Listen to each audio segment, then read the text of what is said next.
Welcome to the Washcast, episode 21, season 2, I guess we'll call it, right? It's been a little bit of a break. I know it's not the normal night we're on, but we're on, so shut up and enjoy it. With me tonight, I've got a good personal friend of mine. I used to work for him at one point. He's got a real rags to riches story, so it's going to be a little different, but we'll jump into little politics at the end because he's got some firsthand experience with the new VP pick for Cackle and Kamala's regime. Ladies and gentlemen, Matty B. Burnham, what's up, brother? What's up, man? I'm glad to be on here. I hope you're doing well. It's been a while, Minnesota to Pennsylvania, and one liberal hole for another. Yeah, I'm sure we got little nuggets of our great states that are fantastic, but over the last couple of years, it has not been trending in the right direction. The trend's not your friend. No, not by any means, man. Especially for you guys. I mean, you're always kind of in like the blue bubble up there in Minnesota. So unfortunately, I mean, I think you're a little more used to some of the craziness than we are here. And our governor, who really should have been the VP pick, but he's a little more moderate than Mr. Walz.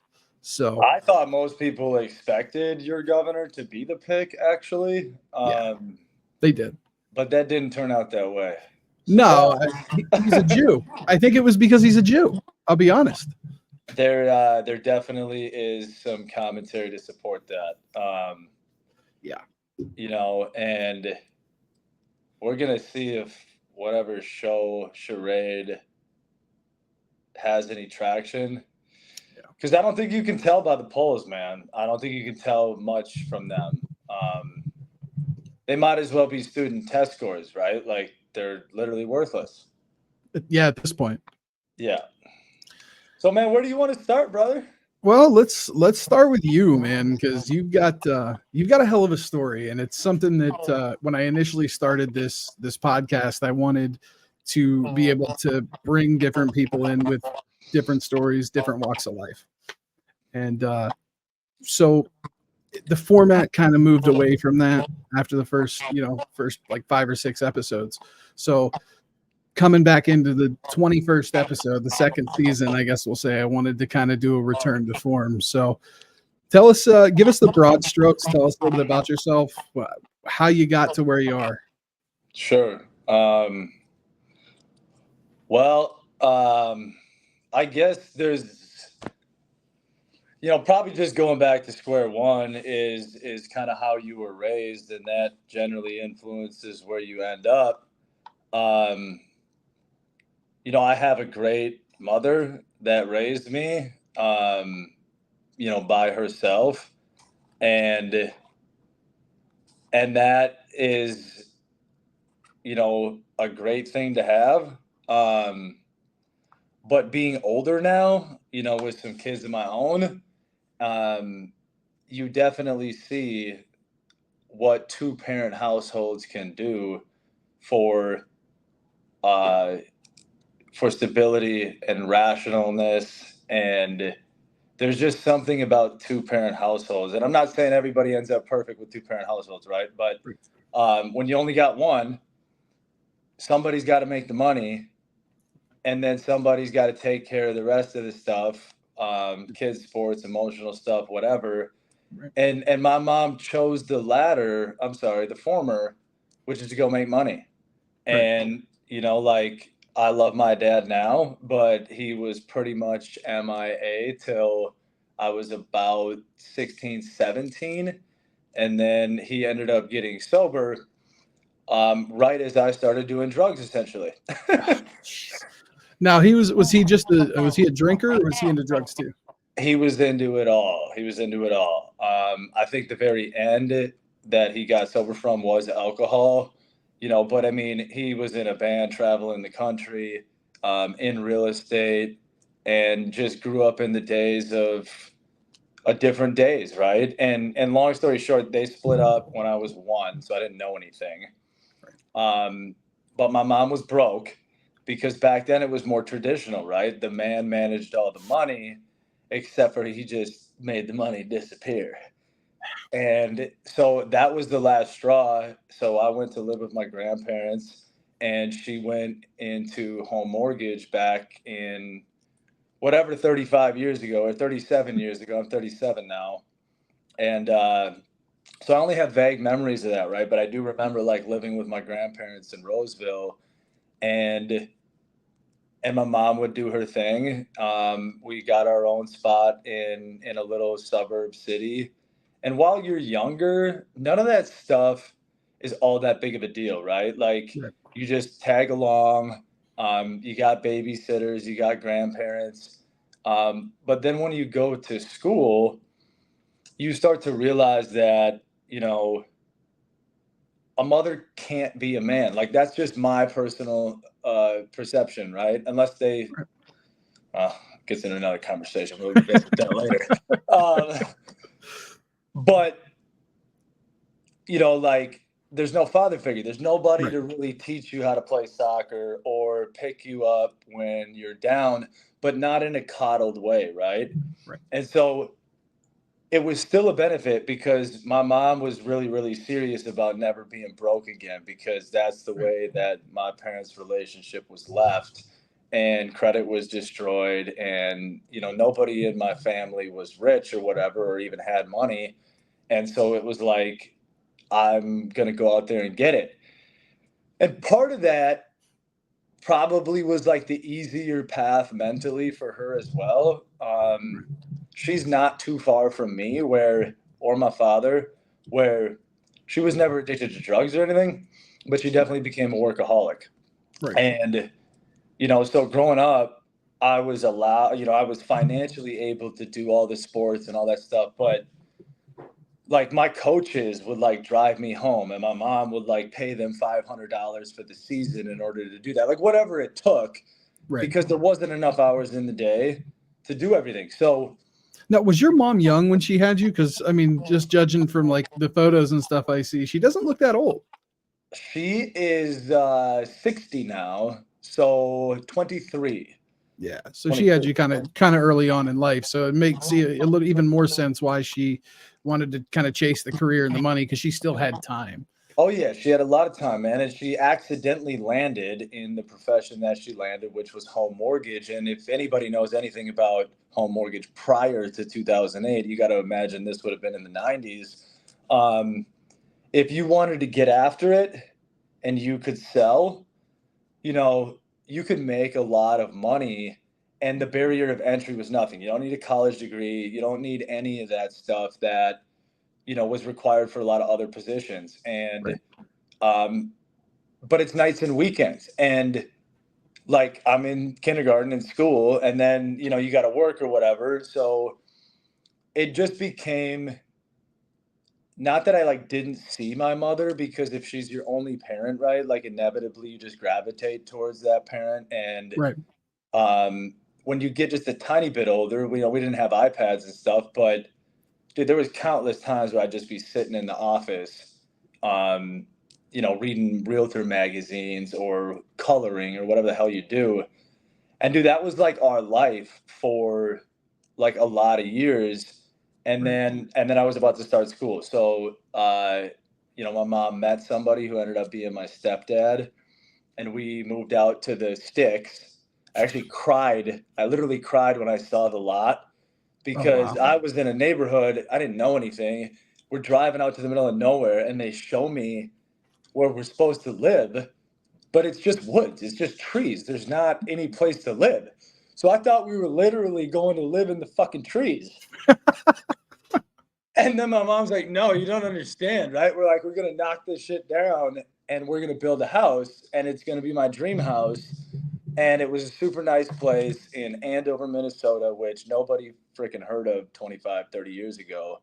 And Right. now it's kind of like a really nice northern suburb that competes with, Edina or Minnetonka in those southwest suburbs. So um, it was a nice secluded spot, and it was right next to the builder that she had a relationship with in business, as well as her, partner that was in the real estate sales side. She did the lending side, So that was awesome, but it was difficult to get places. Like I couldn't ride a bike. You didn't have Uber back then. No, you didn't have Uber back then. And every single time, like you switch into sports, right? You get a new coach. So my mom was like, hey, like, is there any way somebody could help out, do this, that, and the other thing? And like, it was just out of the way. So like, she literally just had to pay everybody enough money to make that inconvenience worth it. But the cool thing in hindsight was, dude, a lot of my coaches were like 19 years old when I was like 8, 9, 10, 11, 12. And, Wow. being in an environment where you go to work and you're around construction workers and realtors and people making sales phone calls, like inevitably you just start to pick up on things. And so I was definitely a little older and probably had a hard time relating with my peers because I would like go to Buffalo Wild Wings with my coaches and they would just talk about adult stuff because you don't know what else to talk about, right? Right. And you're talking about girls and what they're doing on the weekend, and they would like sort of censor it. But in the same right, dude, I was probably only 3 inches shorter than I am now at like 11 years old. Oh, So wow. I basically looked like a teenager when I was younger. Um, and then the stepdad came into the mix, and he was a different cat. Like he came from a farm.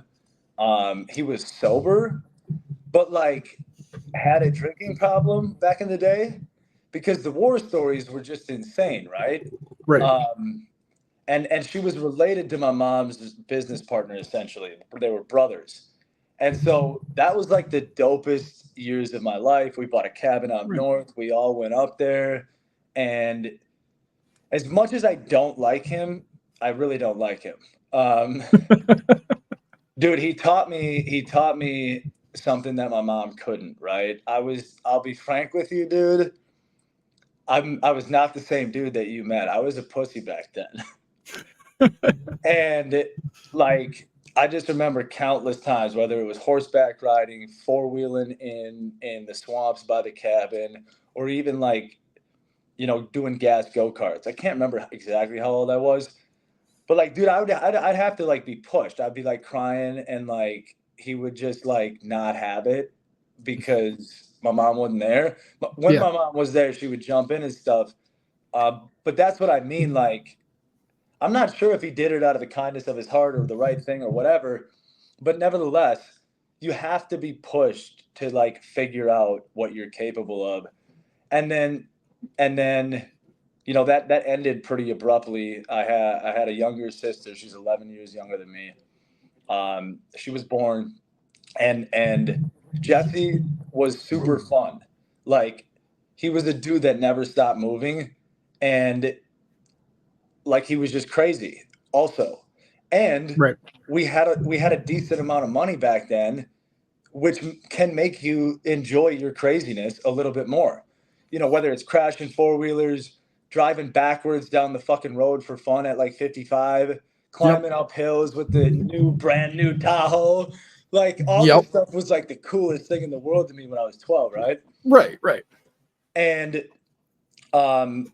but no matter what, dude, like I had to work all the time. Like we always were doing shit. So he instilled a level of manliness, I guess you could say, because he was just a fucking farmer prick. And I just remember this. I was getting picked on the bus by this neighbor kid, and I told him, and he's like, "All right, you want to go fishing?" And I'm like, "Yeah, sure."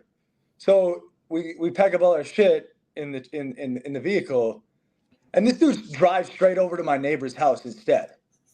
Like, just didn't even tell me, right? And he knocks on the door. The guy's dad comes out, and he's like, "Hey, here's the deal. I guess your son's an asshole, and he's picking on my kid. So I figured we just settle this in the front yard, right? Why don't you bring your kid out here, and we'll just make sure it doesn't get out of control." And I'm looking at him, and I'm like, "What the fuck are you doing?" I'm immediately red in the face and like literally petrified.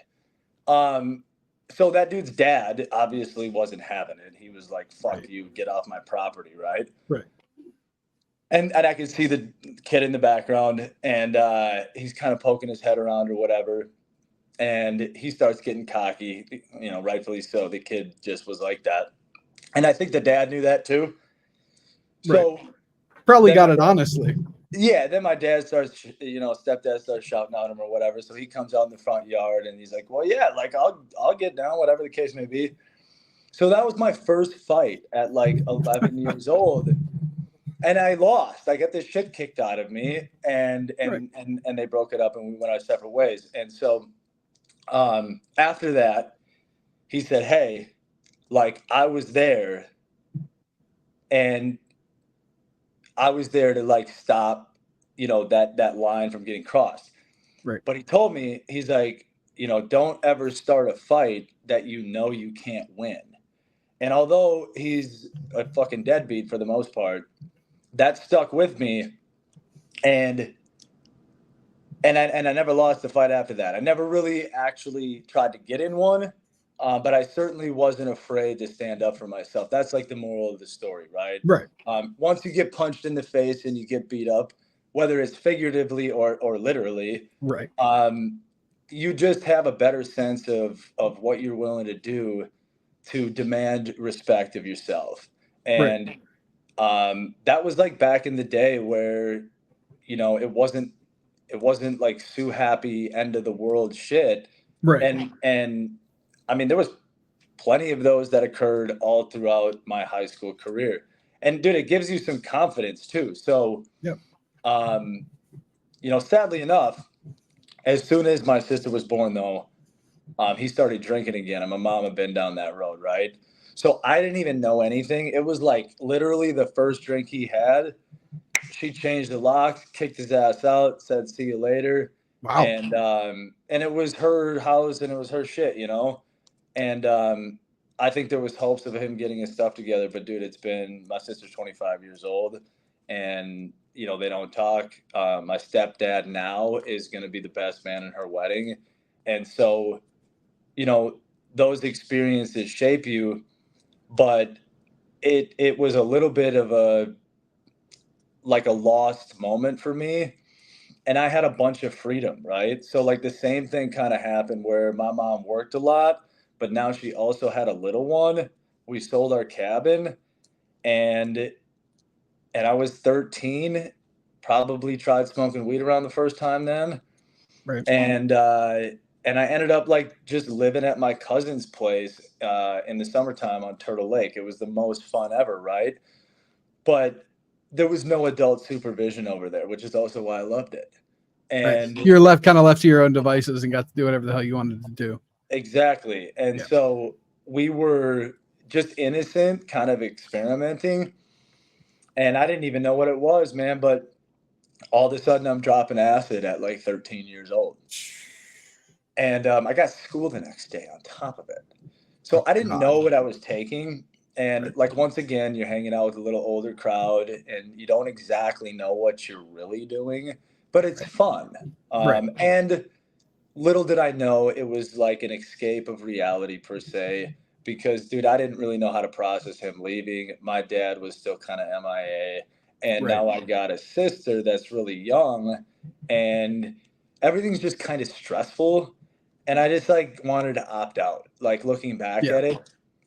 And you didn't, I take it you didn't understand it at the time, but all you knew is that it was easier.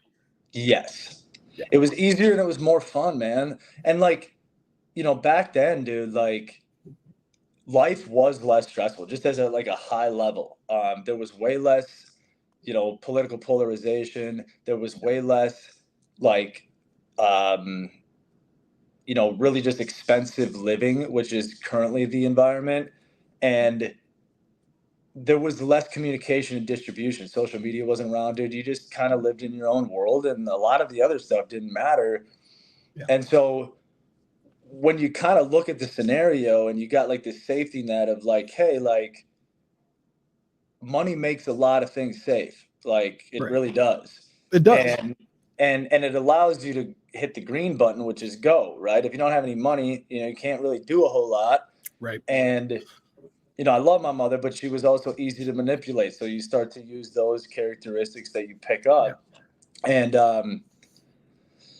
so that acid trip was a trip. I watched Alice in Wonderland and went to the park, and everything is just going absolutely bonkers. And I go home, get dropped off, walk into my house, and the ceiling is moving. It's like all wood, and it looks like snakes. And I'm like, okay, I got to go to bed. You know what I mean? And so I'm showering. I got these fish things that help your feet not slip right. They're blowing bubbles at me. They're talking to me in the shower. And I'm like 13 years old, right? And it's starting to get long, and I'm by myself now. Because, dude, I just figured this trip would last a couple hours. No, that's not the case, man. It was like Yeah. 13 hours. And so I'm starting to get a little bit scared. Yep. And, I go in the dark, and I wake up the next morning, and I go to school, and I'm like still tripping out a little bit. Yeah. And people are making loud noises, and they're just so loud, and it's overwhelming. It's overwhelming, dude. Oh yeah, been there, done that. I went to a water park on acid, and that was like the craziest experience of my life, dude. Dude, and I never did it again because it shook me, and I was like, okay, that's like a little too serious for me, right? Right. But that still opened up the gateway to middle school, which is when other people started to like experiment and stuff. So I got my first girlfriend in middle school, and we were up to no good. And I ended up getting kicked out of 8th grade. Yep, 8th grade. And I borrowed. What did you get kicked out for? Because we were on a field trip at a movie theater. Listen how stupid this is. We were on a field trip on a movie theater to fucking watch some sled dogs movie. And I had some pot with me because it was Friday and we were gonna go skate out and hang out and do whatever after the weekend. And this girl who was friends with my girlfriend just kept being annoying. And like I was like trying to like hang out with my girlfriend because we weren't like really dating, but I was like trying to get there, right? Right. And at this point, like you're just trying to like lose your virginity as well, to be straight up. And so she's just annoying, dude. So I just gave it to her, and I'm like, "Don't do whatever the fuck you want, right?" Well, she gets caught. And she fucking tells on me.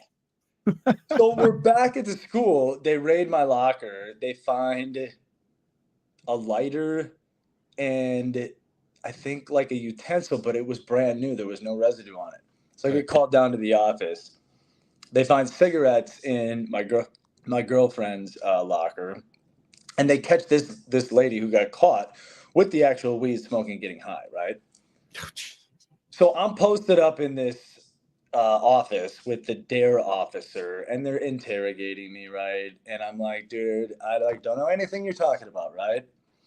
And dude, like 3 hours goes by, and it's like well after school, but like right. My mom's like not checking on me, dude. That's like not a thing in my household at that point. You make it on the bus, you go home, and I'll fucking be home when I'm home. Right. So like there was nobody to like notice that I didn't come home on time. So it's like 7 p.m. at this point. I've been in there since like 1. And finally I'm just like, yeah, dude, I gave it to her, like whatever. And then they're like, well, what did you sell it to her for? And I'm like, no, you're not understanding. Like I fucking gave it to her because she was annoying the shit out of me. And that's it. They were just they kept trying to pin it on a monetary exchange. And dude, I didn't understand what was going on back then, right? So they didn't have any like real, distribution to get me. That was just me getting lucky because I just told them the truth and I just didn't happen to sell it to them. Right. So I got kicked out. I took the blame for my girlfriend's cigarettes and all that shit too. I just said that was mine too, right? So they both got suspended for 2 days, and I was expelled, not allowed to come back. Wow. And then I had to get this wake-up call with my mother because she started to realize that this is probably not exactly what she thought it was. And although I was mature on the outside, right, there was something going on that was probably not going to end up good. Right. And so once again, I had to figure out how to get a ride to St. Francis High School because that was the only place I could go. So the assistant principal was the only one that passed by my house on the way to school. So my mom called her up, got her to drive me to and from school for like $500 a month or whatever it was. Wow. But she was also the disciplinary person at this school. So she was like, hey, I don't want this to get like a conflict of interest or like all of a sudden we have problems. So she's like, you need to behave. Well, dude, the first day I'm at this St. Francis school, it's way different than my other school. There is people Catholic spitting. school, I'm assuming. St. Francis is actually a hillbilly school that is a state school. So it's further north in the middle of nowhere. And it turns out that this is where all the expelled kids go in District 11 because there was like 7 of them when I got there. And dude, what's really weird is I'm actually still really good friends with one of them to this day, like 25 years later. Oh, wow. He got expelled for grabbing a girl's butt. And so, Wow. dude, I've been there for 2 days, right? And this school is just a shit show. Like, there's people literally getting paper towels wet, throwing them at the chalkboard while the teacher's teaching, and like he doesn't even flinch because it's like an everyday occurrence. So I'm like, all right, this is weird, but this school is way easier than my other school, like way easier. So I just go to school, and then I'm freaking going to my locker. It's like my second day, and this girl that looks to be very experienced for her age just comes around and goes in my pocket from the back, dude, and grabs my junk in the hallway. And I like freak out because I don't see it coming. Right. And then I'm just like talking to her, and for some reason some teacher saw it, and like once again, dude, I somehow like got the blame for this bullshit. So then I got a side conversation with this lady, and she's like, okay, kid, it's like your second day, and we don't really know what happened here, but like we're gonna ignore it, but like don't do this again. So the rest of the time I stuck to myself. I did my work. I sat in her little office for an hour after school every day because she had to do some shit before I could go home and get a ride. Right. And then a brand new high school opened up in Andover. It was the first 4 years. And so I was able to go back. I still had to go in front of the school board because they weren't supposed to let me back, and then they let me back. And that was a unique deal because this school was brand new. There was no seniors at all. We were in essentially no competitive sports because we were brand new. So the freshmen kind of ran the school. There was 500 of us, and then sophomores and juniors, there was only a total of 75 of them and no seniors. Oh, wow. So it was like really weird. We don't have any tradition. You don't have any hierarchy. And you immediately just walk into like this new thing where like everybody's about to get their driver's license. And I'm one of the oldest kids in my grade. So I was the first one, which I didn't actually say earlier, but I was actually held back in first grade by my mother's decision because apparently I sucked at math. And that was like a super embarrassing thing, right? I had to like switch schools, and maybe I was bad at math, but I'm in finance today. Right. So I was gonna say you're that's in weird. finance and you own a business, so like Yeah. So I'm not sure what the deal was, but that was like a hit to the ego. And so, dude, I lied about that like literally till I graduated college because really. I just didn't know how to deal with it. I was just like, oh, I like used to live in Florida. Dude, I fucking did not used to live in Florida. Like, I don't know why I said that, but it's like I'm coming to repeat first grade, and it's fucking ridiculous. Right. And I was like right on the border of like sort of that story working because my birthday is May 1st. So technically I graduated high school at 19 years old. Right. And there's plenty of summer birthdays, but like May 1st was like, okay, guy, like you're pushing it, right? Right. But dude, nobody even questioned it. So long story short, dude, that was the first lie that I like was gonna take to my grave. And right. when you get into AA per se, which I eventually got there, you know, secrets make you sick. Yeah. And that's true, dude. And so once I figured out that that lie like could work, you start to do that unconsciously in other areas. And I can't literally remember like another major significant one, But it's very interesting because everyone has always classified me as like super blunt, super honest, super straightforward. Yeah, it's part of why I think that's part of why we got along from the get-go. Absolutely, absolutely. And that was totally true after 25, where I really was that way 100% of my life, because there's no black and white in that to me anymore. But there was some major ones throughout my life from, call it, 12 to 25, that I would overly tell the truth in order to make sure that the lies that I told like would not be questioned, because Right. I didn't do it often, but there was something that I was hiding when I did do that. Right. And dude, I did drugs, and I sold pot all through high school. I had a blast. I basically dropped out of sports at 10th grade because it was just too regimented, and I just like got lost on It was interfering with money. it was interfering with money and fun, dude. Like, once you're living in that fast lane, man, like it was just so much euphoria.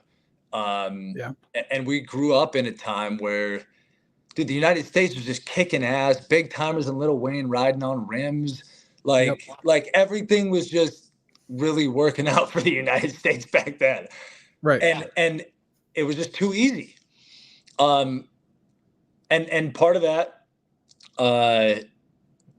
was I was able to manage it all, dude. Like, I didn't have a problem with school. I didn't have a problem with getting into college. I never overachieved on any of those subjects. But like, when I needed to put the pen to the paper or the rubber to the road, like, you just fucking get in there and you pass your math class by any means necessary. Because it was all bullshit, right? Like when you look at it, and after you start a business, and after you go into finance, and after you do all this stuff in the real world, you kind of realize that most people are correct, that they don't know what the fuck they're learning about, right? Right. And either you can choose to do it because you're supposed to do it and you trust that it will come to fruition as some valuable piece. But the reality is the subject matter is bullshit. If you wanted to choose discipline, and that was your deal, like, I'm going to do this because this is what's needed and I understand it, like, that's the lesson in school and college, in my opinion, is, can I do stuff I don't want to do, and excel at it? And there's definitely two types of people that I think are bred in the education system. There's the top 1%, and there's everybody else. Yeah. Because if you're in the top 1%, like my first employee at the GNC, you can take that education track and you can still make good, and you can still pay your student loans, and you can absolutely do great things. But that middle and lower, right? Like, that was a little bit of a sold bag of goods, in my opinion, because not everybody's designed to go to college, and sure as shit, not every job requires a college degree, right? Right. It might have been preferable to weed out some stuff, but the whole scenario has just changed. And so, long story short, once I got to college, that's when selling nickel and dime bags became a bigger thing, because I had more freedom and a larger market. And then I met a connection, right? And they had unlimited. And then you get into the real world where adults are playing around. And I already knew that because I had been robbed at gunpoint at 16. And, for some reason, it just didn't scare me. And I still didn't exactly know what I was doing by going to school. It was just an expectation. I wanted to make my mother proud. I always kind of knew I'd be going into real estate. And so I found a 4-year degree that was real estate and property development, right? Right. But you're going there, you're taking your generals, you're partying, you're having fun, and you're just like checking some boxes, right? Well, in the meantime, I'd like to make a shitload of money. Thank you very much. Yep. And then, dude, I got robbed again, and it was for a lot. And so then you have two choices. Either you defend yourself with whatever tools that are appropriate to defend yourself, and you get bigger, dude. So instead of backing out, I went and got a handgun and I started pumping steroids. And I was 19. and addicted to Oxycontin at that point, and this would have been what, late 90s, early 2000s, right? not even early 2000s. I graduated in 2006, so this would have been 2007. 2007. Wow. Yep. And I got kicked out of the dorms for that was still before everyone kind of knew what the opioid crisis was really going to become. They didn't understand the addictive properties, right? It was right at the point where, at least in Minnesota, right, it was still unknown. I would say that, like, nationally, it was pretty known because there was pill mills down in Florida and people were, Right. Running a game on that. But the Midwest, it was still the beginning stages of the introduction to hillbilly heroin, right? It was still free flowing prescriptions. Many people didn't even know what they were. If you had an open house at a event for selling your house, right? People were not even protecting their prescription medication at that point. So you'd get people literally robbing medicine cabinets, faking like they want to buy a house. It's kind of crazy that there's such a difference in, like a lag in terms of total lag being where I'm at, which isn't that far away. It's only about 12, 14 hours. We were at the center of that epidemic with, in Appalachia.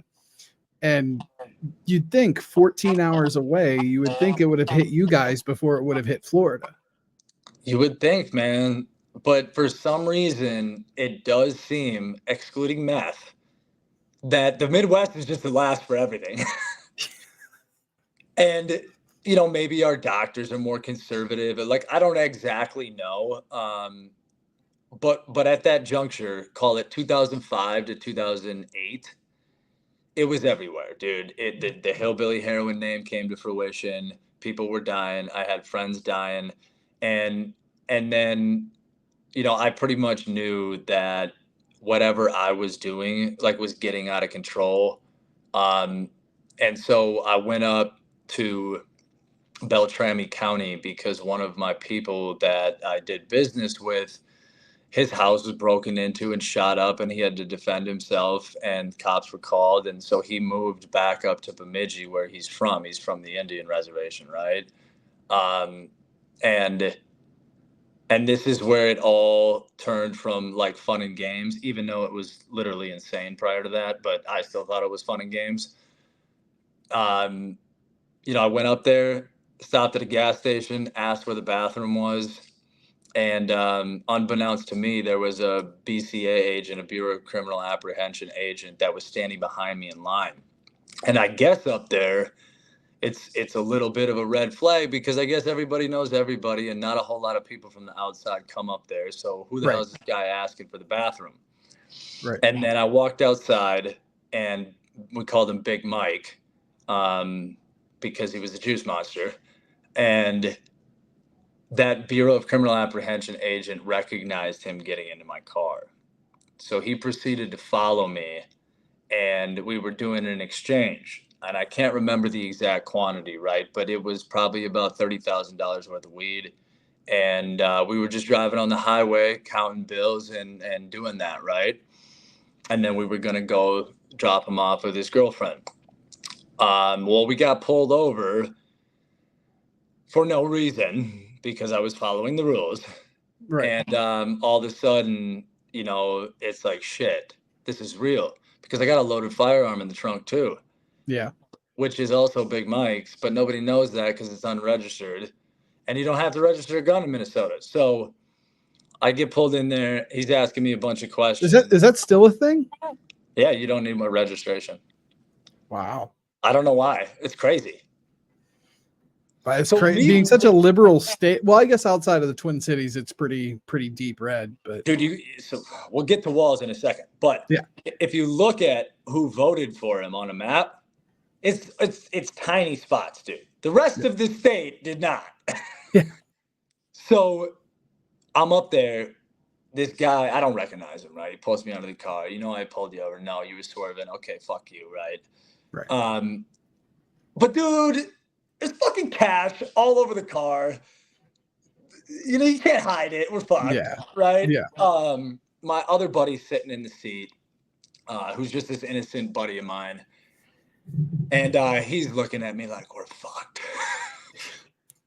And so they start questioning me, and they think Big Mike's selling to me, right? They think Big Mike's the dealer. They think Big Mike's the mastermind. So you got two choices. You can make this easier on yourself and be a rat and try to get away with it, or you can say nothing, which is the default for me in that case. Right. Kept trying to get me to admit that Big Mike's selling them this, that, and the other thing. And I didn't know their history, but I guess they had a big history. And I just didn't know any of that. Right. So I didn't say shit. They arrest us. We get booked. And they put us with the white people because the Indians don't like us, dude, up there. When I walked by their cell block, they would fucking spit on the glass and flick you off. And they said, like, we can't put you in there. You ain't coming out. And I'm like, oh, crap. But at this point, I'm like, dude, I am 40 pounds heavier than I was. I'm just a fucking monster because I'm pumping tests in my butt. Right. And I'm like, well, fuck these guys, right? Like, it goes back to don't start a fight you can't win. Well, Right. you better fucking believe you can win, okay? Yeah. Like, even if you can't, you fucking better convince yourself you can. Right. So we get booked in there. Later, they put my little white buddy with me, and I'll never forget this guy, dude. He's in there for stabbing somebody at a bar. Can't wait to go to prison, bro. He's so excited. Shit. And I'm like, why? He's like, dude, I got cousins. I got brothers, man. Jail sucks, man. We can't even go outside. And I'm just like, oh, this is such more of a wake-up call than I thought it was going to be. Right. I got no money. They took all my money. I got no fucking debit cards, no nothing. Nobody in my line of anything has a house phone, and you can't call the cell phone from the jail. Right. So we're just sitting there, right? And then they pull me out, try to question me again. And at this point, they intentionally woke me up after I was sleeping to go question me. And I was fucked up, dude. And they got me a little bit. And because I just talked and I don't remember a whole lot. And then I had to read the transcript later. And you know, they tried to pin the gun on being out of the case, and they tried to get me to admit all this stuff that didn't actually happen. I didn't know the actual laws and rules, but they did, and they were trying to pin the gun with the weed, and that would have been a minimum of 3 years, no matter what. Absolutely, no matter what. But here's the deal. In Minnesota, if that's the case, and you're legally transporting a firearm, and you have drugs, in order to get that minimum sentence, you have to be able to access the weapon, which means you have to be able to reach and grab the weapon from where you are, which was not possible because I was in the trunk. Right. And so we all got released on bail because my buddy ended up calling his dad's house phone. He waited like 2 days because he didn't want to. And I'm like, dude, we're going to sit up here forever, bro. Right. Like, we're going to rot in here, man. Just make the phone call. Yeah. Somehow that dude like hid like $1,500 though. And the searchers like didn't find it and shit. But I'm like, dude, how are we going to get that? Like, we can't get it. Because it's buried in a fucking shoe of yours or something. And he's like, fine, I'll call him or whatever. So his dad calls my mom. They come up here. Ironically, I get bailed out at the same time as Big Mike's girlfriend. And he fucking looks at me in the face. And like, I don't know this dude's whole story, right? But at that point, like, I believe that he could get away with killing me. Like, he's just savvy enough to get rid of a body, right? Like, he's out there like that. His dad's in prison for life or whatever. He's in prison for life. And so he says out loud in the meeting room, he's like, hey, man, you better make sure those pills do not go on me. I don't want those pills on me. Those are your pills. And like, he was like trying to get me to admit that. And at that point, I'm like, yeah, cool, man. We're good. They're mine. They're his. No big deal. Well, of course, they have fucking speakers and listeners outside in the goddamn thing. So after all of that, you got to lawyer up, right? So The lawyer cost fucking like 30 grand. He gives us a discount because he represented my buddy who was not doing shit, which I'm proud of him. Shout out to him. He didn't say a damn word the whole questioning. I don't know what you're talking about. It's not mine. Blah, blah, blah. And so like I lawyered up, and that was all my money. That was literally all of the money that I'd saved from doing everything. And then you're like back to square one. His old man paid for his.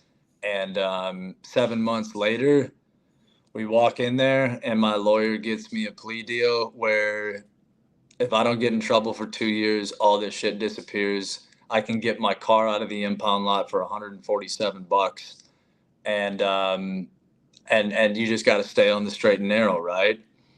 And that was a blessing. I'd been going to treatment, dabbling in, stuff. My buddy was just a way bigger drug addict than me. So he like went off the deep end and was like getting pulled over and getting in more trouble. And somehow though, I applied to be admitted to Hazleton for inpatient treatment, right? And there's a waiting list, so I had to wait. I get there. Somehow my buddy's already in there. And I'm like, dude, how'd you get in here? He's like, dude, my dad just paid him 20 extra grand and they fucking bought me in the front of the line. I'm like, what? I'm like, all right, whatever. So I'm in treatment with my clown buddy and I love him. But like, there was no way this dude was getting sober. He was not trying to get sober, right? And I'm like scared. I'm like, dude, I can't fuck up my life like this. Like, this is to the point where you're not going to be able to turn around. So you got the real wake up call. I got the real wake up call, but dude, the messed up part about it is you are who you associate with, right? And I still didn't live anywhere else. I still went to St. Cloud State. I was still trying to go to class, but like my brain didn't work sober. I didn't know how to do anything. Like I couldn't function. So that was like failing. And I started getting high again, like not that long after, like call it 4 months. So by the time I'm going to like meet the judge, like I'm already getting high again. Matter of fact, I'm high on the way up there. And I know my buddy is too. And I'm just hoping they don't make me piss in a cup. And my lawyer walks out. He's like, well, you can call me Johnny Cochran because we're leaving and we're leaving with your fucking car. I'm like, all right. And he's like, it was 3 years, no same or similars. I got to drop down to 2, so you need to keep your nose clean for 2. And keep in mind, like, this dude wouldn't even drive to Bemidji. I had to hire a guy to fly him out there, or he wasn't even going to come. He's like, I'm glad I paid for the services. Don't get me wrong. Right. And then I started back to it, man. And then I met an old connect down in Plymouth, because I was getting my real estate license, and my old connect, so one higher up, happened to be in the same class. And he's like, hey man, like blah, blah, blah. And he's like, I got whatever you need. And it's all, I can do whatever you want. Right. So I met another guy and I'm like, dude, I can't touch it though. I don't want to touch it. Right. And so he's like, well, dude, just hand it on over and I'll sell it. Right. I'm like, okay. So we go pick it up. I get 50 grand on the front. And he pays me half up front. But then he disappears and essentially robs me, right? I only got 2 options. I can definitely call my guy and we can definitely go get it back. Right. But that like means what it means, right? That means you're kicking somebody's door down and accidents happen. So I'll be honest with you, dude. I changed the phone number. I applied to study abroad in Australia, and I left 6 weeks later. Wow. And disappeared. Wow. And that was a little bit of a restart. Shout out to my girlfriend at the time because I was pretty incapable. She did most of the work, and we flew out, and we flew to 2 separate locations, and that was just an extension of being young. Like I didn't do no drugs. I didn't do nothing. It was a great time. I met great people. But then I realized that I just really had a problem with everything because I became a really bad alcoholic. And so I came back home after Australia and transferred to the University of St. Thomas because St. Cloud was just not for me anymore. Did great. was sober for a while, and you know this too, right? Like after a certain period, the opioid epidemic was on full alert, and the prescriptions were not coming in, and they like remade the Oxycontin to be something that it wasn't originally, right? Roxaset and the IRs and even this weird shit that was like gooey, so you couldn't shoot it up or whatever. And dude, one day drinking, I just ended up trying like the real deal, the H, you know, shit. downtown Minneapolis, wrong place, wrong time. And you know, it was like, dude, no, don't worry about it. It's the same thing. And to be honest, dude, it literally feels like the same thing. I started off snorting it, and it was pretty much over, right? I was working at the time. I was graduated. I lived downtown Minneapolis, and I just couldn't kick it. And so was that because of the environment? No, man, it was like really inside of me where opioids were my kryptonite, and it just had gotten to the point where everybody has their kryptonite, right? Right. But you become an anything. It's, you know, in treatment, you're a garbage can, right? So I'm gonna go get what I prefer, but I'll also probably do whatever. You know, excluding maybe meth or something, because I hated uppers because I didn't like looking at the sun when it came up. It was just depressing. I'm already skinny enough, right? Right. So by this point, you had lost all of the muscle and everything that you had put on when you were. Oh yeah, yep. I was looking. That had to have some mental effects on you as well. Yes, it did. It did. It totally did. And probably fed the addiction more. Yeah, man, you just like going to work and putting on a face and like Jones maintenance, which means I'm gonna do enough opioids to not get sick and feel good, but I'm not gonna be like passing out and nodding out everywhere. That's super possible when you're doing prescription pills. When you're doing the real stuff in the street, you can't really regulate it like that. Right. And dude, it was just like I'm looking at my life. I'm making every dollar. I'm spending every dollar. And at this point, you know, I have access to my mother's accounts because we have investment properties and different stuff going on. So now I'm like borrowing Peter to pay Paul, which means like I'm borrowing from that account and then replenishing it when I get paid. And eventually you just don't have enough money, right? You just keep spending more money.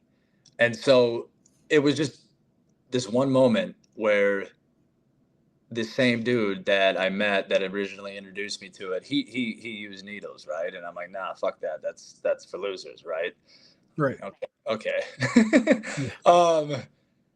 But dude, I had this moment where I'm like, you know what, dude? I just got to take this train off the tracks. Like I got to get it as bad as it can. And at this point, I wanted it to happen fast because I didn't want to fucking do what I was doing anymore. Right. So I started shooting it, and that's a different ball game.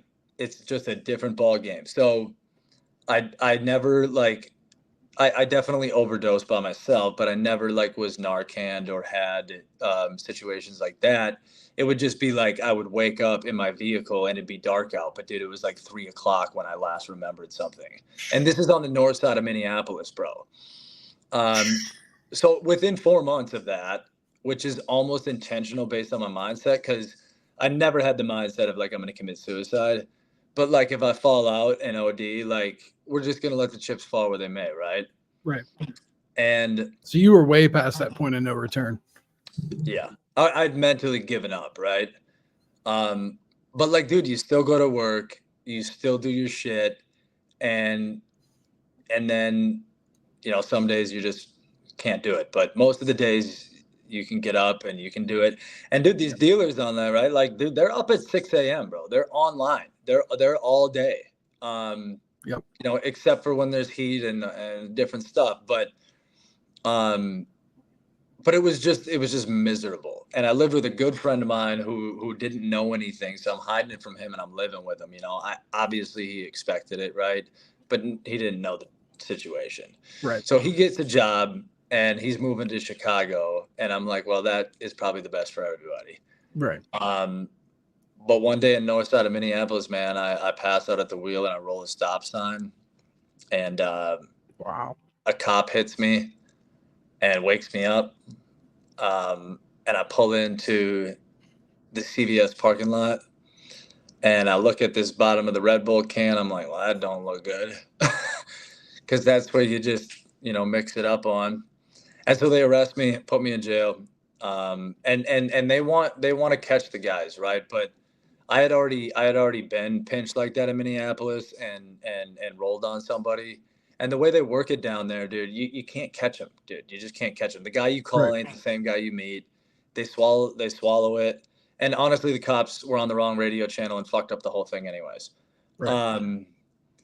And at that point, they were like, dude, you're going to jail. We already looked it up. You already did this. And you got to call your parent. I'm like, dude, just let me call a buddy of mine, right? Like, I know I can get out on bail real quick. Right. They were like, nope. And I'm like, fuck. So I broke down on the way there and I said, hey, can I maybe have that opportunity back? And they're like, yeah, but we're making the fucking call. And I'm like, all right, we'll just dial dad in there then, right? Right.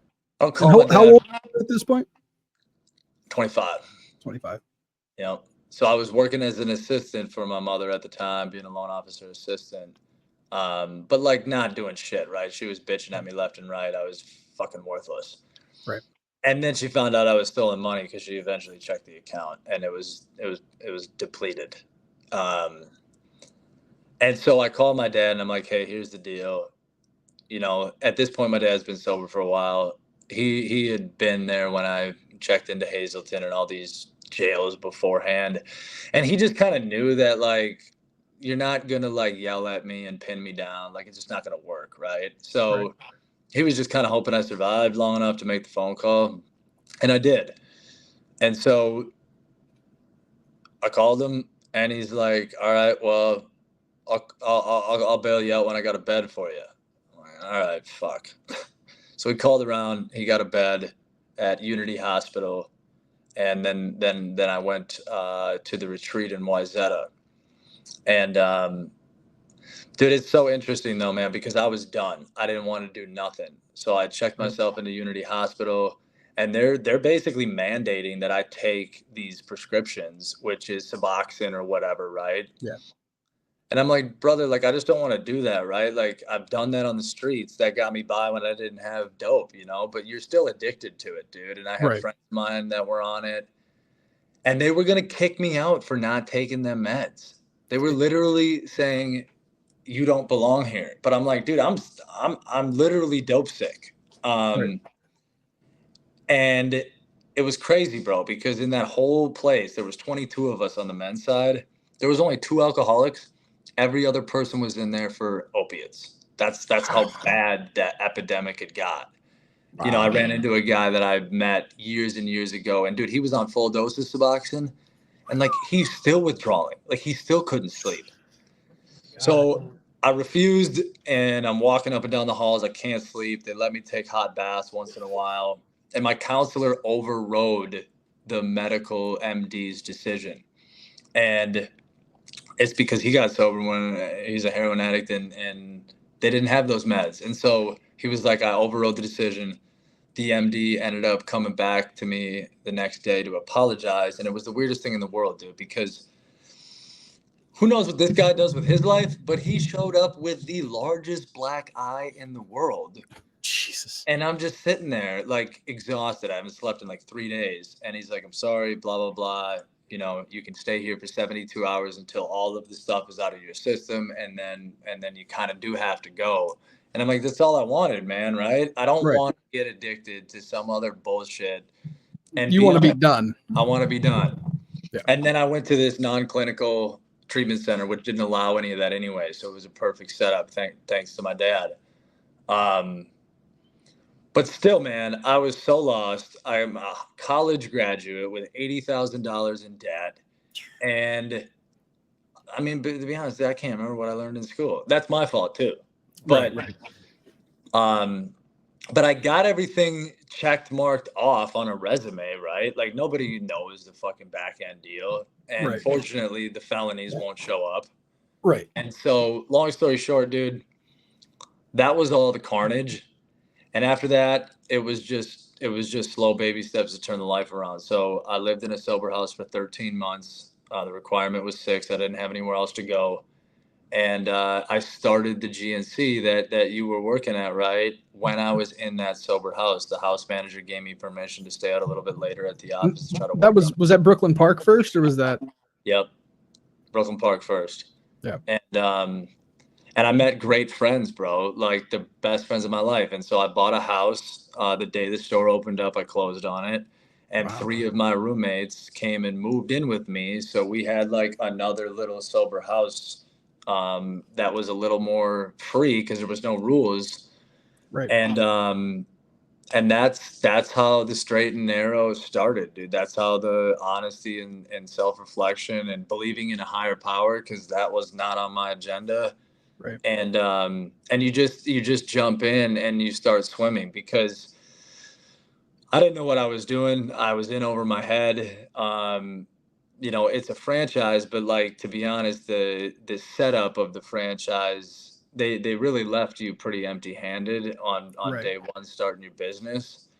Um, but a lot of it Their was franchising has always felt more of like a licensing deal than it does a franchise. Chick-fil-A is the only one that actually does it like really, really well. And it's because they Right. only franchise to previous employees. So they already know everything in operations and brand integrity and whatever else. It's a Right. totally different industry. But I opened up that store. There was like 3, 4 customers a day, like working the whole thing by myself. Didn't know how to hire Right. anybody. And So why GNC? that's a good question. I was just I was an assistant for my mother after that or whatever, and I was doing good. But it was like, I don't know if I want to do this. This was kind of like always my plan, and I was just checking off boxes, right? And like, I definitely didn't have to go to college to do that, right? But it was Right. like my mom wanted me to do it. Nobody had done it. And so I never thought about it any differently, dude. I think most people go through their lives kind of on autopilot per se, especially if they have like a little family scenario to get into. And a ton of my friends went to college kind of knowing that they were going to take over the family business, right? Right. But like, still, like, there was a lot of pressure to go to college back then. Yeah. So I was sitting around drinking coffee with her, because you've met Miranda. She loves coffee and cigarettes. Yeah. And she's like, man, because I was like, I don't know if I want to do this, like forever. And she's like, well, why don't we just like open up a coffee franchise or something? And I looked at it and I'm like, well, those don't really exist because Caribou and Starbucks are not franchisable. Right. And I stumbled upon GNC, bro, and there was one in my hometown. Being in the sober house and getting sober, I was super into fitness. I was super into schedule. Like that was like something I never liked. And it was total opposite when I got sober. Like, I wanted to know what I was doing when I woke up, all the way down to when I went to bed. You wanted that regiment that you never wanted before. That I never wanted. And part of this sober house and the treatment, they like basically do it for you for the start. But dude, it makes you feel super safe because your day's planned out, and idle hands are the devil's playground. Yeah. And so I really liked that. And so I just, as a joke, submitted an inquiry, and they gave me the financial requirements to do it. And there was always a hometown one in Coon Rapids that I used to go to forever. And I'm like, fuck it, dude. Like, I didn't know any better. I'm like, I just put one foot in front of the other, kept submitting stuff. And then somebody wanted to sell me their store as they found out I was coming into the system. So then I had to like figure out how to review all those financials and do all this. So, dude, I just really liked learning, honestly, which is crazy because I never used to. Now, the one that wanted to sell you their store, was that the St. Anthony store? No, dude, that was the Champlin store that was next to the Brooklyn Park store. Gotcha. It was only like 1.8 miles away, right? So I didn't know this because I was young and I didn't know what I didn't know. But hindsight 2020, that was kind of a dick move by GNC to put that store right next to him. But I found out through the real estate guy, because I did go to college with him, and I'm like, hey, is this store going to happen if I don't take it? And he's like, oh, yeah, it's 100% guaranteed. Corporate's already signed the lease. They're already obligated on it. So if nobody takes it as a franchise, it's going corporate. So the only thing I had was real estate background. And I looked at all their numbers. I got educated on financials. I literally learned how to fucking read a P&L and do all of that from scratch. Wow. which is weird that I didn't have a head start for being in college. But let me tell you, all those accounting courses didn't teach me shit. Yeah. And I looked at it and I'm like, no, I'm not buying this fucking store. This is not a good store. Yeah. And it's in the wrong real estate. And I knew that for 100% certainty because that's the only thing I actually did a lot of due diligence on since I was a fucking baby. Yeah. And this spot in Brooklyn Park, I'm like, no, this is like where you want to be, bro. This is the fucking bee's knees because I could. That was a relatively new plaza at the time, wasn't it? So it wasn't because it opened up in 2006, but then the great financial crisis happened in 2008. So it was built and it was filled. And then every store in the center went out of business except for the liquor store in 2008, dude. Hey, man, the liquor store is a survivor. Well, I mean, you guys, booze is a big seller up there, man. Yeah, we finally just got 7 days everywhere. a week. It was 6 days a week forever. Now it's 7 days. Now you can buy real booze on Sunday here. Is it still because I remember when I was there, you could only buy booze until like 5 o'clock on Sundays. No, now it's only 5 o'clock on Sundays, but it's 10 p.m. everywhere else, every other day. Gotcha. And so the center was basically brand new again when I went in there, right? It was like a revitalization from the great financial crisis. The highway development stopped, like everything literally stopped in that area. Right. And I'm like, okay, this might not be ideal right now, but it's definitely looking like a promising future. Right. And so that's why the store started off so damn slow, right? You're in there 11 hours, you see 4 customers, and it's like, oh boy, right? Dude, I had days like that at a corporate store that had been around for 10 years. Well, and that's where you ask yourself, like, at what point do you close down the store, right? Right. I don't understand why GNC had some of those stores, but dude, that store's still operating. Is it by you? It's one of the ones in the Pittsburgh market. So, and I think that has something to do with it because that's their home market. Yeah, but yeah, they want to be everywhere. Yeah, and it was in a rather upscale neighborhood. So even though you didn't have the volume of sales, the people that were coming in were regulars and they were spending $200-$300 every time they were in there. Yeah. And GNC had loss leaders like that back in the day, right? Every mall store for the most part was a fucking loss leader because the rent's $10,000 and you just want your brand recognition. Right. And that's like what was their business model. So with that being said, after like however many years, it was probably at least a couple, I can't remember the exact timeline. The store started to do well. I hired Connor, who was a stud employee. And then I met Nicole. Nicole is now my fiance for those that are listening. And she just walked into the store one day looking way too gorgeous. And I'm like, dude, I literally thought she was Brazilian because she had eyebrow tattoos and stuff and real dark hair, right? But I like had never seen that before. And maybe I was just a loser and sheltered because like everybody knew what that was besides me. They're like, dude, come on. Those are tattooed eyebrows. I'm like, oh, okay. So I didn't know that until just now. Oh, really? Yeah, dude. It's like a thing, and it makes them look sweeter. Wow. So you do have a hot fiance. I mean, I'm just saying. She struck my eye, and I'm pretty sure she thought I was a douchebag at first, but you know, she said that before out loud, but she worked out at the place next door, which was Fitness 19, and there was an LA Fitness over there. So the center had some good tenants that aligned with GNC, right? Right.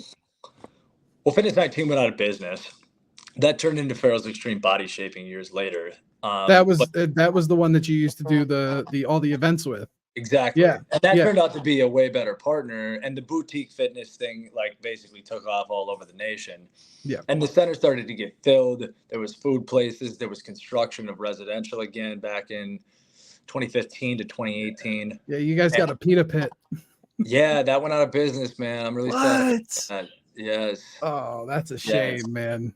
I have loved that place, dude. It's a rolls and bowls now, a little poke bowl place. Oh, right on. Is the Caribou still there? Oh yeah, Caribou ain't going nowhere, dude. Right on. So that store was becoming successful enough to entertain doing more stores because that's what everybody talked about. I met owners all over the nation. They helped me. One of the franchisees in Minnesota, I owe a big thanks to. He was a younger guy. He ended up going out of business with his partner because they expanded too fast and, just weren't watching their P's and Q's per se. I think ego got in the way. That's how a lot of businesses end up dying out, man. They get too big too quick. Yep. And that was the deal, man. And I didn't have that ego. I was more of the opposite. Like, man, like, I don't know if I'm going to make it. Right. But I'm damn sure going to die trying.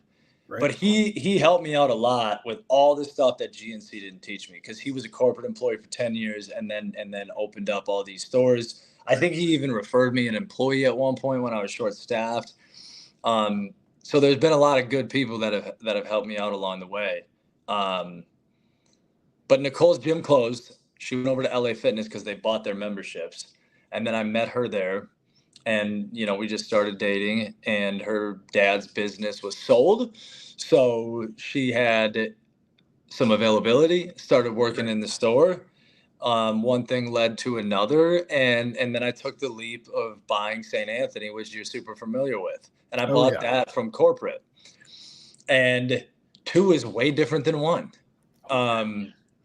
It's I definitely like a child, right? Like 2 is way different than 1, but when you get to 3, it's not that different than 2. It's weird like that. Did you end up buying a third one? No, I did not. I was going to say. So you still have St. Anthony? No, dude. So Brooklyn Park was humming along. Me and Nicole kind of split duties, right? And part of it was like, dude, I got 2 kids now, right? Like I need more money to survive and make it. And all my buddies from the house like got married and went on and did different stuff. One of them overdosed in the house and died, and I found him, and we had to deal with that. And it was super sad, dude. But it's like this great. It makes you super grateful, dude, because it was like a wake up call after I had been sober for like 6 years, just to be like, hey man, like, you don't want to go back there ever. And, he was just a great dude, but that was wild. Finding somebody that had been there for a little while. That image doesn't leave your head. And, so St. Anthony was doing okay. Right. Yeah.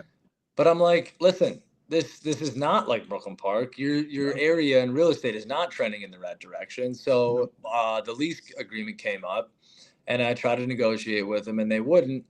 And I just made the executive call that this is bullshit, and I don't want to deal with it. And I'll just take all the inventory and bring it over to Brooklyn Park and sell it. So I closed it down, took the L, because it was only 3 years later.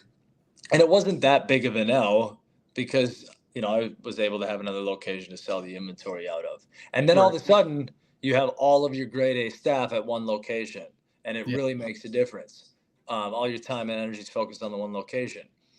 And I also knew that I was going to be going back into home mortgage because I had to diversify the plate a little bit, being the fact that I got a family and different stuff, and life was just getting expensive, Yeah. And so I closed that down November of 2019, dude. COVID happened March of 2020. So in hindsight, it really wasn't an L. No, fuck no. In hindsight, it was fantastic, dude. Yeah.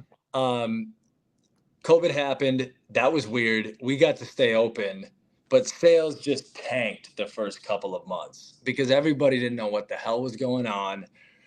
And then you saw it, right? Then it was like the money printer got turned on, and we're going to pay everybody to stay at home, do PPP. And then it's like, holy fuck, dude. I'm also doing mortgages now, right? Because I went into that in 2019, and rates hit the floor because they wanted to stimulate the economy. And, the kids are learning at home. Thank God I only had one location. Right. My God. So I applied for PPP, right? I was eligible for some of that learning experience. I applied for the COVID loan, which was a 30-year loan, which most people may not know that this exists, which is crazy because it might be way better than the PPP loan. Right. So I applied for it, and my GNC was approved for $89,000, right? And it's a Wow. 3.75 30-year fixed. But to put it in perspective, right? Mortgage rates at the time were 2.5 to 3.5. Wow. So I'm like, okay, like that's a thick loan, right? They're sitting at like 8% now, aren't they? They're basically back down to 6.5, but yeah, they peaked at 8. Right. And so I'm like, I don't need the money, but like, what if I need it later, right? Right. So I applied for it. They deposited it in my account, and sales just fucking went through the roof, dude. Yeah. And I'm like, well, I don't need the money, and so I return it. And so everything's going good, breaking records. GNC files bankruptcy. You knew that, right? Yeah. Yep. Yeah. Well, that was good for me. Champlin closed down that franchise store that hated me. Yep. Both the Brooklyn Park stores closed down. Brooklyn Center closed down. And so my store sales from 2019 to 2021 were up 100%. Well, and I bet you probably lost a couple franchises too through COVID. They just couldn't keep their doors open, right? Only Champlin was the only one that I knew of. That was the only one that I knew of because that Zach dude already went bust, dude. And it was probably a year before that. And then the only other person in Minnesota, man, is the guy that's been around for 25 years and he owns, I think it was like 12 stores. And so he had a bankroll, bro. He wasn't going anywhere. He wasn't going anywhere. And so all of a sudden you go from having stores that are barely supporting your family, arguably just being poor for like the last 6 years. Because, dude, I had money to like pay the bills. And fortunately, I rented out my house with everybody in it forever. But I lived super lean. And then I went back to home mortgage, established that, was good at it because I had my head on straight. I had the right attitude. Right. And I had so much experience from starting a business, dude. It makes a really big difference when you're trying to write loans for entrepreneurs with business tax returns. Right. And then everything the whole world changed, man. Like I couldn't understand it, right? There was so much money falling out of the sky in my two positions, which was the supplement industry, because everybody pretty much realized that this is bullshit. You're closing down churches, AA meetings, and bars. I'm sorry, but you're leaving bars open. And so people were coming in, doing the health and fitness thing. We were selling N95 masks for a little while. Like, whatever you want, I got it. Right? I bet you couldn't keep vitamin C in stock. No, we couldn't. And here's the thing, like inventory was a problem because a lot of that shit comes from China, raw ingredients, right? Yep. Shipping, all of it was a fucking problem. Right. And GNC stiffed the vendors, so now we're buying direct when we can. And like, it was just everyone was just out in survival mode, right? Yeah. Some people were doing wildly well. Some people were not. The wildly well people couldn't get enough products to sell to all the people that wanted them. Right. And so all that was like a blessing in disguise. And I took full advantage of it. I had built a team in the mortgage environment. So in those 2 years, which is pretty much 2020 to like the middle of 2022, I had made more money in those 24 months than I had made in my entire life times 2. And so it was just, I didn't notice while it was happening because, dude, once you like focused and your day's regimented and you plan your shit out and you have some structure, habits and the small things you do every day, those are what make everything, right? So everything was just happening so fast. I didn't even pay attention to the paychecks going in my account for real. But then when you get a break later, you look at it and you're like, all right, I'm actually set up for success. And all of these 5, 6, 7, 8 years that I've been grinding and working have now like come to fruition in a little bit of a fast fashion. And so Brooklyn Park's still doing really well, dude. It's the 10-year anniversary. I do have to entertain with GNC on signing an extension because they're only 10 years, right? Right. But they just laid off half their staff, so I can't figure out who to talk to. I'll get there. I was gonna say, I mean, you've obviously built some relationships with vendors, right? Yes. So, yeah, I mean, dude, Nicole deserves a lot of credit for this because I'm outside of the store, right? I haven't worked in it for, since 2018, basically, outside of special events and random circumstances. But yeah, dude, they absolutely love us, and we buy directly from them. And, You that's considered doing your own thing? I actually did run that analysis, dude. Yeah. And I talked to a friend of mine who used to work at the GNC, and basically all he does now for a living is analyze companies. Or this is what he did. He worked for Bain, which is a consulting firm very similar to McKinsey. Yeah.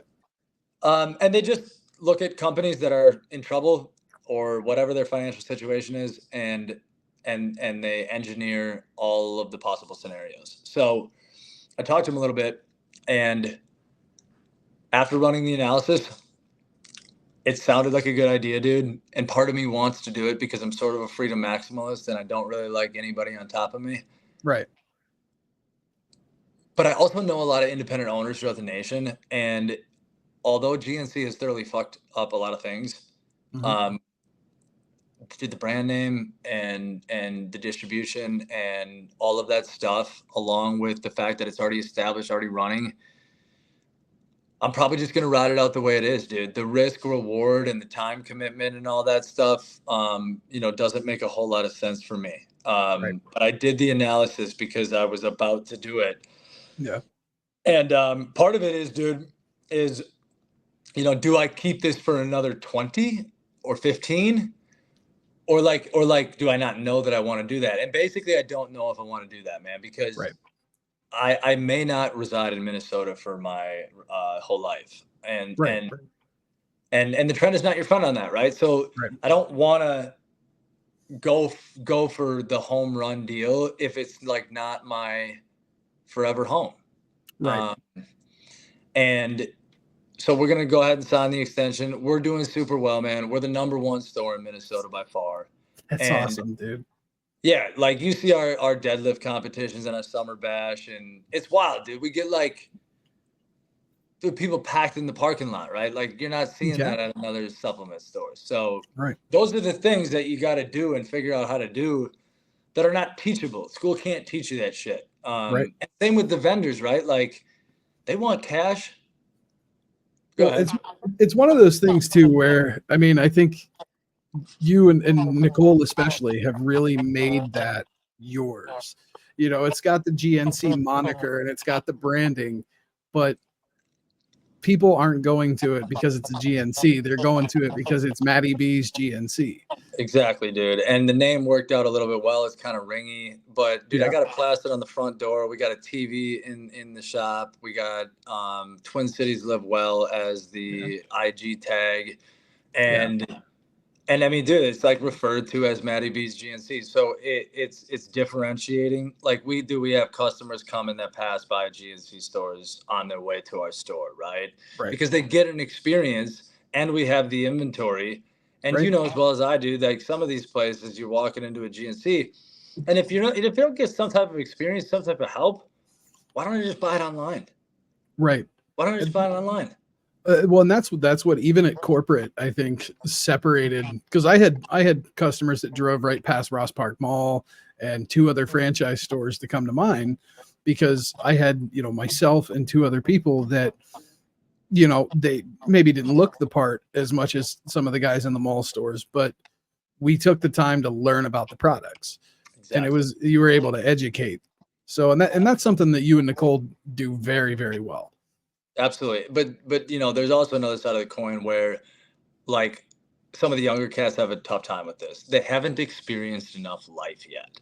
And I would say that I met you when you were pretty young, but nevertheless, you strike me as a guy that can relate to many different types of people.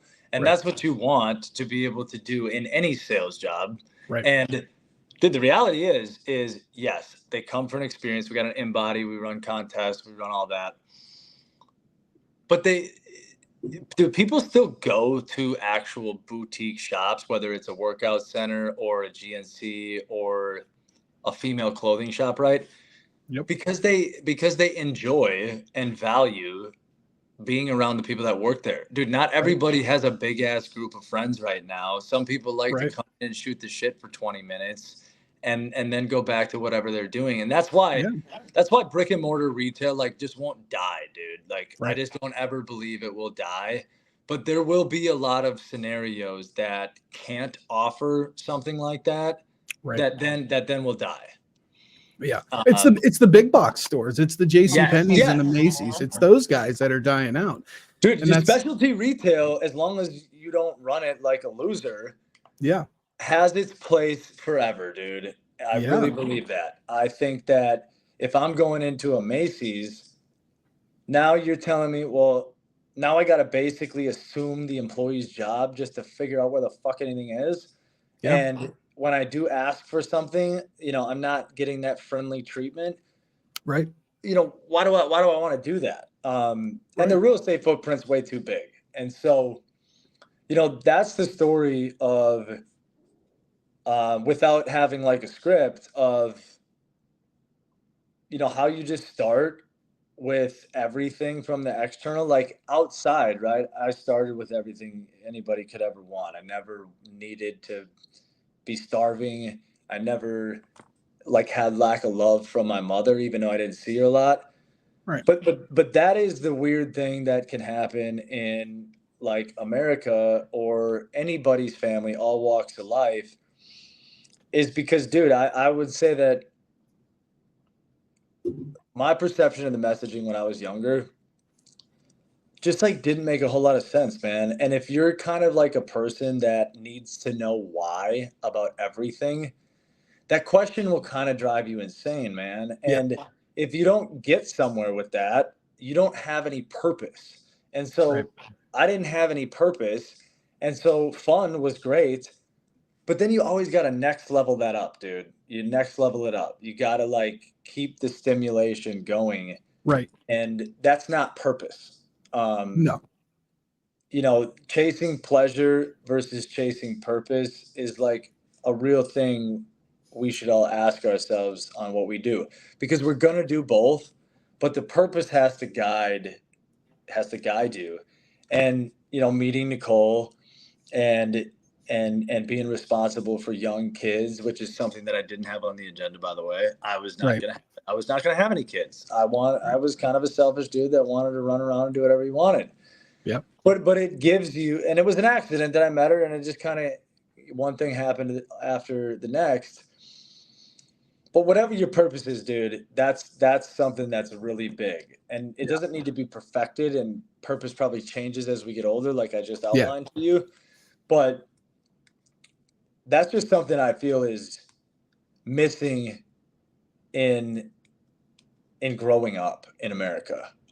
It is, and a lot of that's due to social media, I think.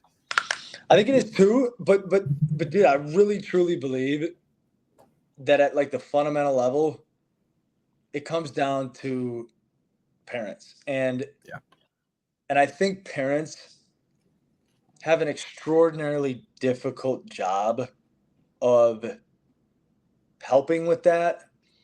You know, maybe less in my generation, right? But I look at now and it's like, dude, I'm sorry, but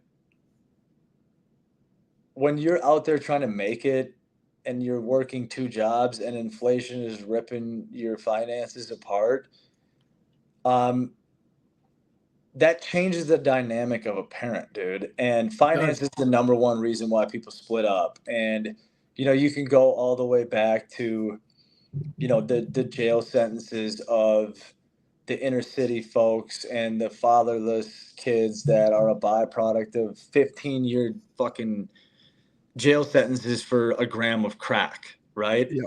And now you just have those adults that were kids, those adults are now raising kids.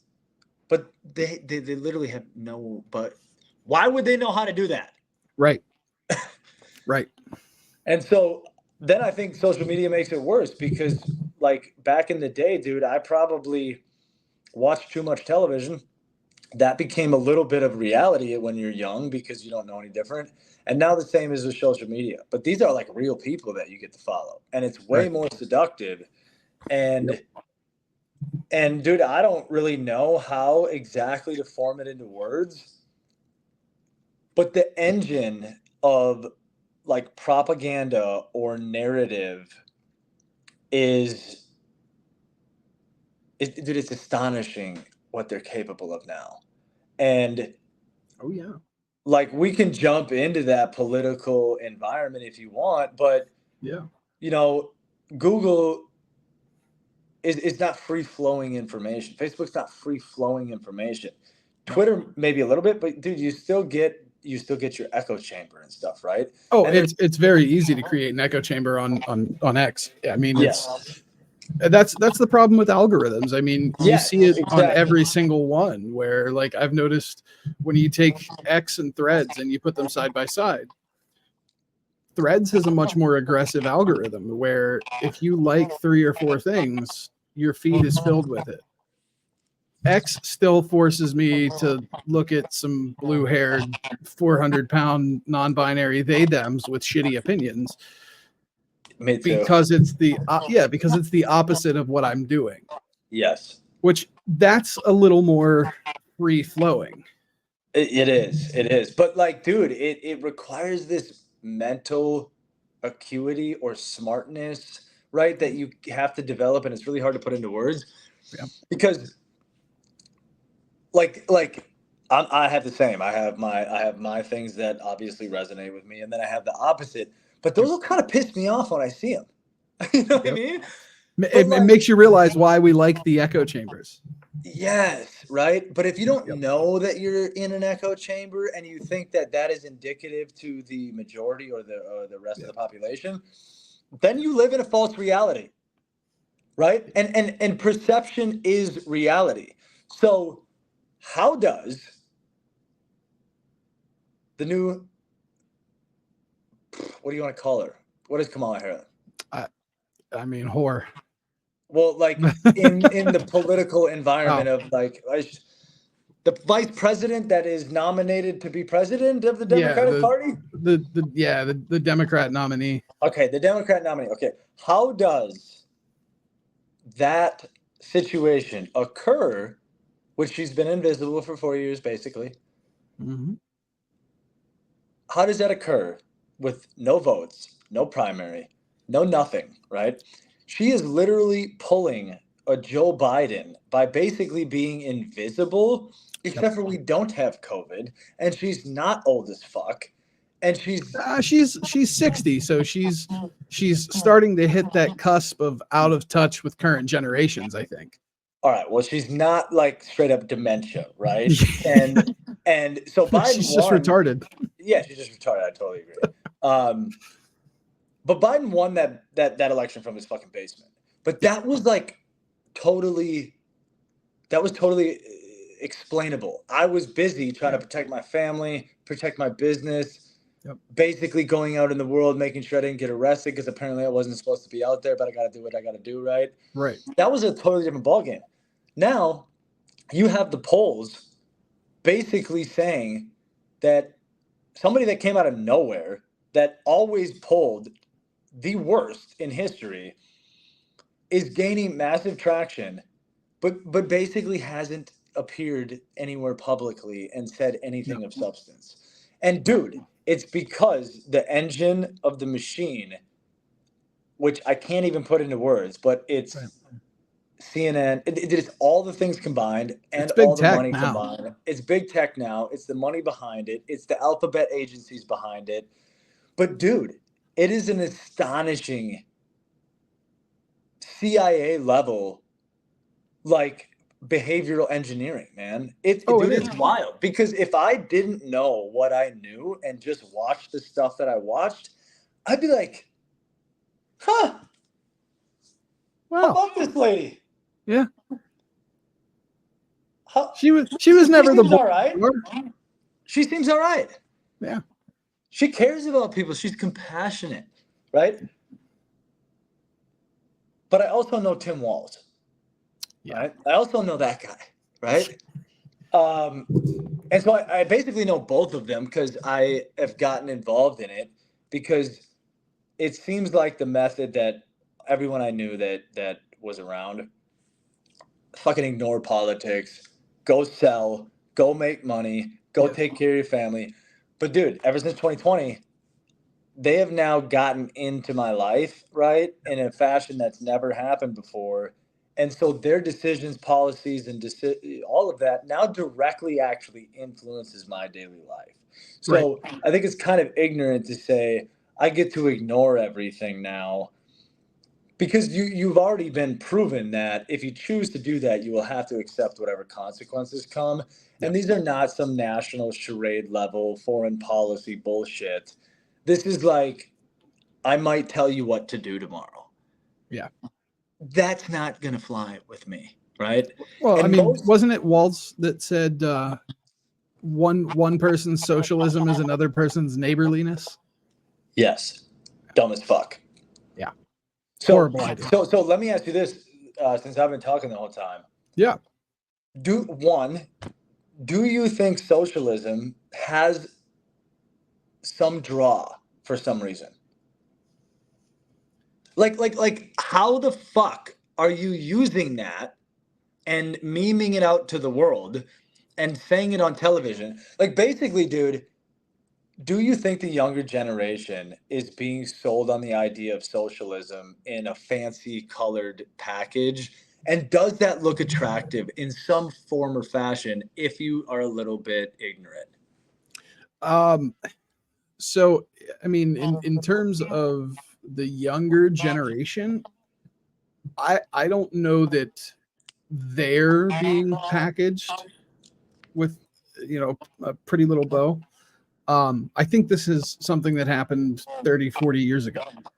I think it started with a lot of the late Gen Xers into the millennials, because if you go all the way back to, I don't know if you've watched the interview with Yuri Bezmenov, where he's an ex-KGB propagandist, and he talks about the steps to basically destroying a civilized and free and open society.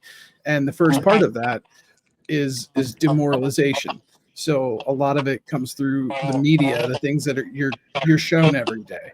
The second part of that is the education system.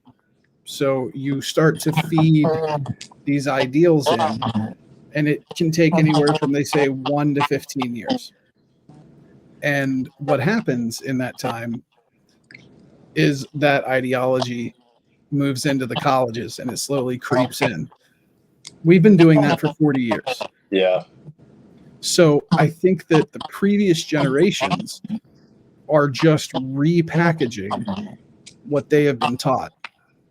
And what you're seeing now, especially, and I'm seeing it a lot with Gen Z specifically, is you're starting to see some of that pushback, because, really they're the first generation that has the unfettered and unbridled access to information, more so than the millennials, way more so than Gen X. So now, while the schools aren't teaching them to think for themselves, it's out there. And they're able to consume. And I mean, TikTok, as terrible as it is in some respects, there's a flip side to it where you can learn a lot. Yeah. And so I think you're starting to finally see a little bit of pushback on it, because I'm seeing a lot of Gen Z Republicans. There's actually one kid. I met him at the Turning Point event back in Detroit at the beginning of July. He's 15 years old, and him and his dad started a PAC to start endorsing candidates. Like, the kid's out knocking doors, he's making phone calls. Like, you're seeing this younger generation stand up and get involved. So, and a lot of it, I think, comes from what you said, parenting. You're starting to see a lot more jobs move to work from home, so they're able to spend more time with their kids. Yeah. So I think, it's that pendulum. that's always swinging. And I think it's starting to finally swing back a little bit, because up until now, you kind of had to believe what you were being taught in schools. Because I mean, I think I'm a perfect example, being, late stage millennials. When I came home, I wasn't sitting there scrolling through YouTube intentionally looking to learn something. I was going home and playing video games. Yep. But now kids are on their phones constantly. And whether you want to learn or not, somebody's going to package a video on Instagram or on TikTok that's visually stimulating and appealing, but you're learning subconsciously through it. So I think it's causing the pendulum to swing back a little bit. The media would have you believe that that's not the case. It's 100% the case. The ones that are in college, the college students now, I think are going to be like the last of the guard in terms of this Marxist ideology. And I think that's why you've seen the transgender movement and all of that ramp up as quickly as it has, because they know that they're losing that control. And Trump was a big part of that, because he came in and I mean, think about it. Imagine where we would be if we had 8 years of Obama and then Hillary instead of Trump and then Biden. You wouldn't have had that you wouldn't have had that canyon open where now all of a sudden, and COVID was a wake up through that, because we learned very quickly that you can't always trust the experts. Yeah, that is a super fair point. I do think Trump opened up the canyon of the status quo and what everybody took as this is true, because there was no real reason to overly challenge that, right? Right. And it was wild how, aggressive the population that did not like Trump was, even though he won, right? It was so interesting on how loud they were, right? I remember it that, they thought like gay marriage and everything was going to be abolished, and I'm over here thinking like, I don't think he thinks about that shit. I don't think he gives a fuck. No, he was the most pro-gay president we've ever had. He led a campaign to decriminalize homosexuality worldwide. He was the first president to appoint an openly gay cabinet member. He was the only president that had ever come into office with a record of supporting gay marriage. Like, those are the facts, but the media would have you believe that's not the case. The opposite. And you still have people saying that now. There was a comment I saw on Instagram that somebody left on one of my mutuals posts. It was like, yeah, well, when they put you in internment camps, just know you did it to yourself. And it's like, well, hold on, wait, back up. When Trump took office, we had the majority in the House, the Senate, and Congress, the legislative branch and the executive branch were Republican controlled. If they were going to do it, why didn't they do it then? It doesn't add up. That's where you have to use your brain in order to see if stuff adds up. First principles thinking is actually not the easiest thing in the world, but once you start doing it, it becomes habit. And that would solve a lot of the confusion on this stuff, because I don't know is an okay answer, right? Yeah. But fucking name the last time you heard that out of somebody's mouth, right? And I'm guilty of it all the time too. But I will actually backtrack and be like, fuck, I don't actually know this. I gotta make sure I'm right. Right, right. You're doing the pocket Google search. Yeah. And that opened up, okay, maybe everything isn't as presented. And then COVID happened and we had a bifurcation. I didn't mention this but I'll mention it now. Yeah. My 2 children are half black and half Latino, right? So they're not white. And when George Floyd happened up here, that was a mess. And there was a bunch of craziness that went on. And all of a sudden you start to feel guilty. How can I help? What can I do? Am I a fucking innately bad person? Like, all these weird thoughts go through your head because you're just like, well, I don't know. I've never thought about it. So maybe I'll think about it. But in fact, I'm not a fucking racist and I don't know what you're talking about. And so I went down to the city. I volunteered, and I just took a look around, man. And there is some level of the invisible line when charity just turns to oppression. And that's exactly what happened down there, dude. It was the most fucked up thing out of good intentions that I ever saw. The amount of donations were insane. I took a look at, I talked to people, they're all from Edina, Wayzata, fucking the white suburbs, man. And they're, and for lack of a better term, maybe not everybody's doing this, but I'm going to cleanse my soul today, right? I'm going to go down there and I'm going to fucking dump all of my fucking extra food from my restaurant. I'm going to give it away. I'm going to give it away. Give it away. So it was so overwhelming, the amount of shit that was donated, that none of these people in the city even knew where to put it. It was getting stacked to the ceiling churches. And now you're having people running around, robbing this fucking church, stealing the name brand shit.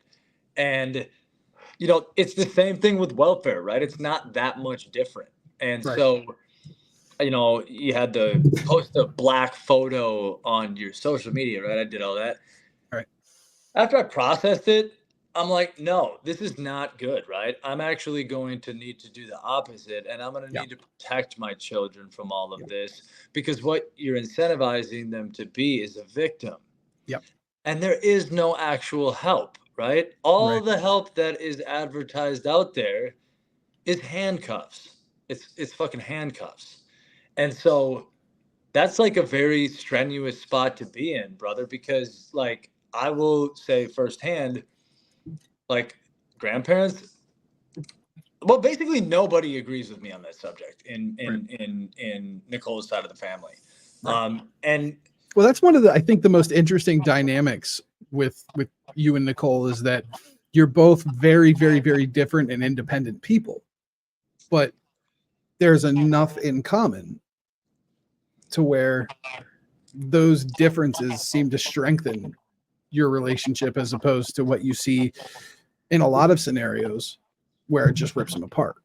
Well, dude, like what's the thing, right? Like, for the first time in American history, people are more willing to marry a separate race than they are a separate political party, right? That's wild. But prior to 2020, Nicole had every Democratic tag on her forehead that you could literally have, right? And it was all good intentions. I think minus her vaccine stance. Well, okay, so prior to 2020 though, right? She was a vegan.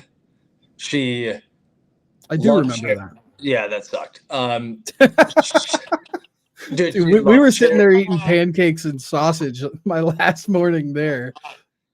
Dude, that was like legitimately hard though, right? Because I'm like, I'm a very open-minded person, and so like, dude, I've had friends ask me like, man, like, you're really about to like take care of those kids and like all that dynamic, and doesn't it weird you out or whatever?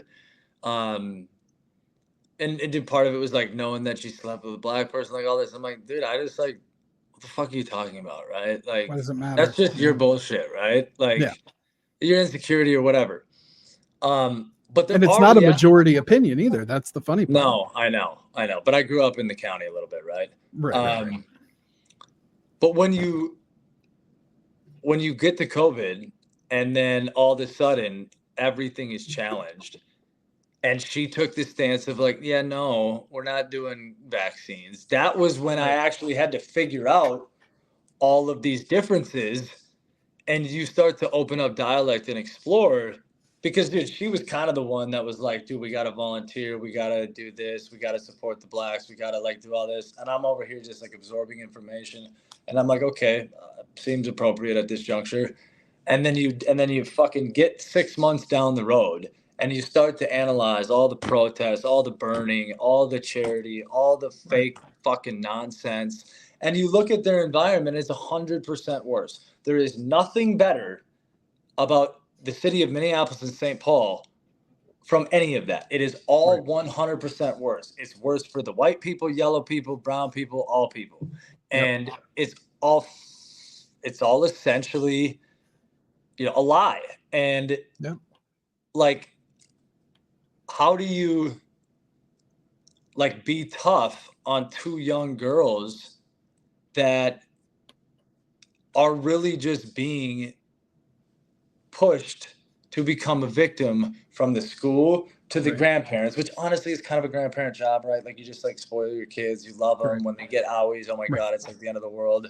Yeah. But now you start to think about all this shit, and it's like, no, man, like that's not going to be okay if we just Right. pretend like we're still living in 2019. Right. And so, yeah, dude, a lot of those things probably would have broke up most couples. But as long as you can like openly talk about it and disagree, Yeah. and um and you just keep moving forward, dude. Like the whole intention of the situation is likely to destroy the family nucleus because the individual is way weaker than a family union. It just is. It is. And you can see that, right? Like, welfare recipients. Who's the number one class of demographic that's employed by the federal government? I mean, it's Black women, right? So, Right. like, those are not positions of strength. Yet, I'll see on Instagram the same person. I'm an independent woman. I don't need no man. Blah blah blah blah. And it's like, okay, listen. The government is your husband. Yep. So you have a man. Yep. And you're insane. Yeah. Like. Well, and we're seeing that more and more, I think, across the board, outside of just that, that racial thing where COVID was a prime example. People that the government's their husband too. Well, but I think we saw the shift happen massively during COVID when everybody was taking government handouts and sitting on their couch while guys like me were driving, 22-foot bread trucks, delivering their fucking dog food and their pre-made meals from HelloFresh and their new couches and recliners and massage chairs, everything that they were ordering under the sun, while guys like me were out there busting our asses doing 200 stops a day with a 150-mile route and getting home at 7 or 8 o'clock at night. They were sitting on their asses. Oh, dude, it's a total true statement, right? If you want to make people hate each other, that is the way to do it. And you are right to be resentful at the person that is basically doing nothing and getting paid for it. And you are also right to be resentful at somebody like me in the mortgage industry. Guess what? I got a fucking laptop and I can do everything from it, right? Right. I can literally do everything. I don't have to leave the house. I don't have to do anything. Oh, and by the way, the government just subsidized the interest rates. So I'm also getting money coming out of the fucking sky from clients because the whole world wants to save money. And that is the definition of favorite. I mean, I don't even know what that's called, but it is literally picking the winners and losers of your society. And that is it's funny you said that, because it just occurred to me that in hindsight, during COVID and then towards the tail end of it, I watched 4 housing developments either expand or pop up out of nowhere, just in the routes that I was running every day. And they weren't small housing developments. Fuck no. These weren't like Section 8 housing. Like these were upscale neighborhoods these were houses that were in upwards of $450,000, $500,000 at base minimum. Yes. Like, dude, and so like, knowing what I know now, and I sort of knew it when I chose to get back into real estate, I would have never expected the COVID thing to happen. Right. But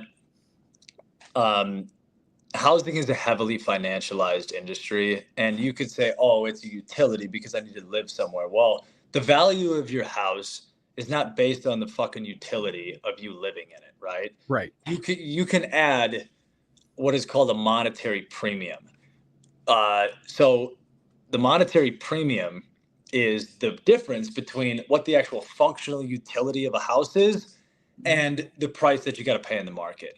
Well, real estate can be leveraged on a 30-year repayment schedule with either 3, 0, or 5% down. So that allows those values to get inflated. Then It's on crazy. I top, remember when you used to have 25% down to be able to buy a house. oh, it ain't like that, especially in Minnesota, bro. You can get down payment assistance, and it's 103% loan to value, and like all this stuff, right? Anything to make people more dependent on the government. And stimulate economic activity. So what I realized after all this, right, is guess who bailed out the fucking recession and COVID, right? You can say it's like free money and PPP money, $1,200 checks. No, it isn't. Okay. No, it's the taxpayers that are bailing it out. And the equity and money that was given to us as an opportunity, and then me and all of me selling it to the population to lower the largest expense that you have. So if I'm saving somebody $600 a month on a refinance, they're going to go spend that in the economy, right? They're going to go spend it. That's what people do. Or if they were smart and they're like, holy shit, I can take cash out at 3%. Let me take all of that out. And then boom, I'm also going to spend it in the economy. Then builders make more money. Everybody in the residential construction world is literally just making more money. Hand over fist. Hand over fist. And when you look at it, dude, that's like such a fucking insane large portion of the GDP number that real estate bails us out of recession. That's why they've jacked mortgage rates up super high. We're going into a recession. They will probably lower them. I'm running the math on a guy right now or this today. He's got $1 million loan, dude. Rates are only 1% lower. He still saves $800 a month. He's still going to likely refinance now. And if it gets lower later, he'll save another $800 a month. But you got to take the opportunity when it comes. Right. And so when I'm looking at all that, and then you're giving these PPP loans to the businesses and stuff. Well, they supply all the jobs, dude. They supply all the jobs. And then on top of it, when I said I gave that $89,000 back, I gave it back because I didn't need it. Well, 2 weeks later, or maybe 4 weeks later, the government sent me an email and said, hey, if you change your mind and you need money, we have reopened your portal. Go ahead and check it out. So I checked it out. Remember when I said I was approved for $89,000? I was approved for $357,000 now. And then I read the fine print. And guess what the fine print said? Instead of the original personal guarantee, which means that if I took more than 20. Oh, I think we lost him. I wonder if his phone died.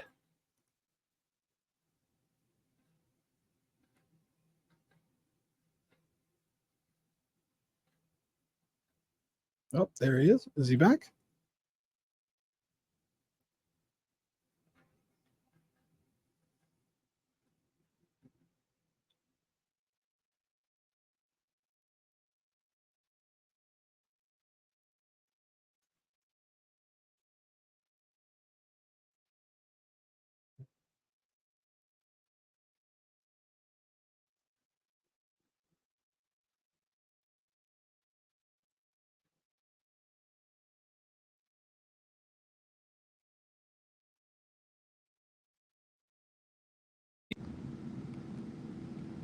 Ah, there he is. Would your phone die? Oh, man. It won't work right. Can you hear me? Can you hear me? Ah.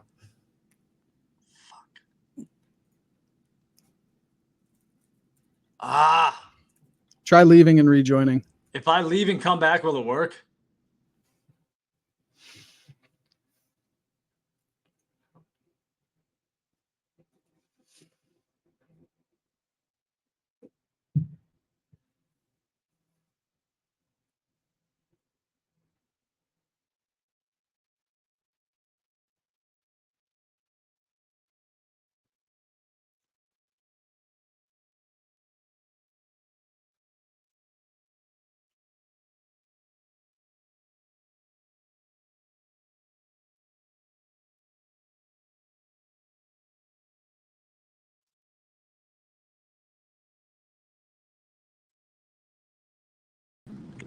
Yo, Is it working now? Yeah.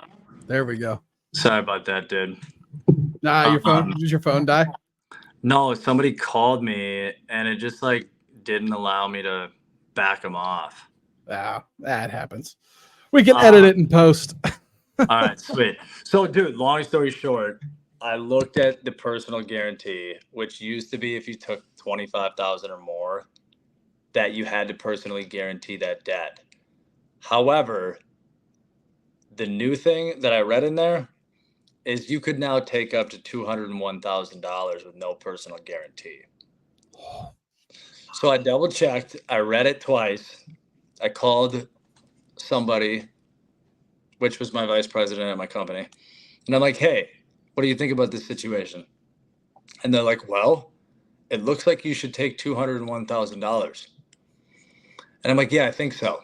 And so I took it, but I didn't know what to do with the 201. But I'm like, dude, this is 3.75%, 30-year fixed, which is like an insane situation. So I sat on the money for a while.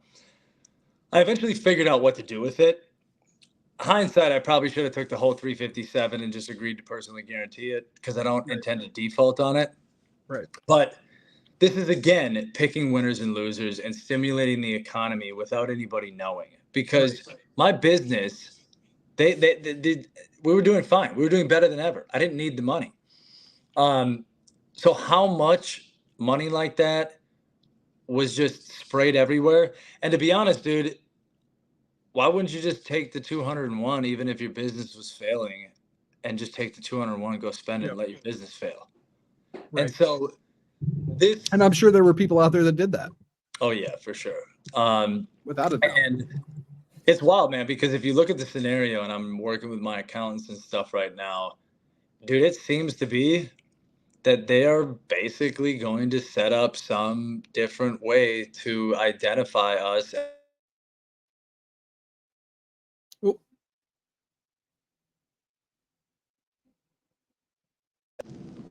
There we are. Why is my face weird? I don't know. You're good now. You can see me though? Yeah. Yeah. Okay, cool. Weird It face. just I doesn't mean, show up you were on my born reflection. that way. I gotta blame your mom for that one. Well, dude, no, on my side, it looks a little weird. Oh, yeah, but of no, course you're good. I put it on.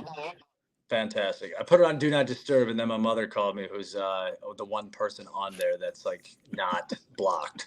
Right. But this is not good from an equality standpoint. It's wild that everybody is so passionate about that, right? Right. Well, now it's diversity. Now it's diversity that they care about. Oh, fuck, you're right. I forgot. No, that's what you're totally right. I just didn't even say it correctly. It's diversity, equity, and inclusion. And basically, if that's what you want, like, I'm gonna figure out how to play that game, and most people aren't. Yeah. And most people are just gonna get fucked, right? Because there will always be avenues like I just mentioned. And if I wasn't in finance, because dude, rates were still 3% when I took that money. But I sat on that money until rates were 8%. What happened to the stock market when rates went up? It fucking crashed, right? So if you know a thing or two, and I got a $900 payment on 200 grand, can I just put that in an investment vehicle that yields me over 3.75% and then make money off the government's money for doing no work? Yes, that is exactly what you can do. 100%. Yeah. And so that is the madness that we're seeing. And the same could be true for anything else that I don't have personal experience with. How many of those other examples exist in the world? Well, China's a perfect example. Their entire economy is based off of stuff like that. It's all based off of government manipulation, especially in the real estate sector. It definitely is. They have massive problems. But brother, what I'm a little concerned about is we're right on our way there. We're right on our way there. More than people realize. I mean, I gained a bit of a following in Argentina on X, and a couple of the guys that I talk to regularly, are they keep telling me, like, you guys need to be ringing the alarm bells because you are doing exactly what we did over the last 40 years that landed us in the economic position we're in, which is the highest inflation rate in the world until Javier Milei took over. You guys are doing that on a fast track. It's bad. It is, man. And if you really take a look at it, because I've studied it and I've really studied it, because you got to know the credit markets, in my opinion, to be a pretty decent investor. Because what most people don't know is money is just credit, right? It's not a bare asset. Like the dollars in your pocket technically are, but the value of those and how they're distributed and created is just credit, right? So when we issue a bond, that's what money is. Yeah. Right. But that's just the US government debt. That's all it is. Yeah. And so everything we do is on credit now. Yeah. So the amount of dollars that's in the system, if you were to pull out $100 bills and shit, right? The amount of money in circulation, though, is 17 times greater than that. So for every dollar, there's $17 of credit in the system. Generally speaking, it varies and it's hard to track internationally. But what Javier Milei is saying is basically what I was concerned about with, is the narrative of subsidization or socialism or diversity, equity, inclusion appealing? Because does it give the illusion of a soft, easy life? And I think that can be interpreted that way. And I think, unfortunately, our education system has left people a little incapable to analyze that and incapable, for lack of a better term. Yeah. But I'm on board with Javier Milei. I can't actually believe he even won in Argentina somehow. Well, and everything he's been able to do since he got into office is wild, dude. It's wild, dude. And, El Salvador is a unique case that's speaking on some of the same stuff. Bukele, man, what a monster. I mean, that's a guy that is dedicated to getting shit done. Now, I don't 100% agree with some of his policies in terms of like the drug crackdown and things like that. At least not in philosophy. I don't agree with it. Yes. But I think we're heading towards that kind of similar direction with the immigration issue. As where his was more of the cartels and the gangs. I think we're kind of heading towards that direction too, where things are going to get to a point where you're going to have mass roundups. You're going to have militarized police on the streets cracking down on these things. I don't agree with it in philosophy, but you have to be able to separate from philosophy from reality. And that's where I think a lot of the Libertarian Party, because I was a registered Libertarian after I was a registered Democrat. And I think that's where a lot of the Libertarian Party lost me, was they based everything in philosophy.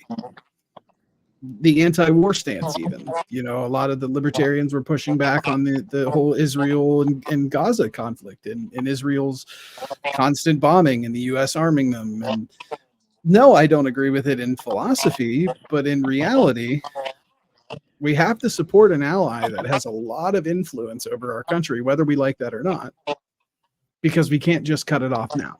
So Bukele has done a fantastic job in El Salvador.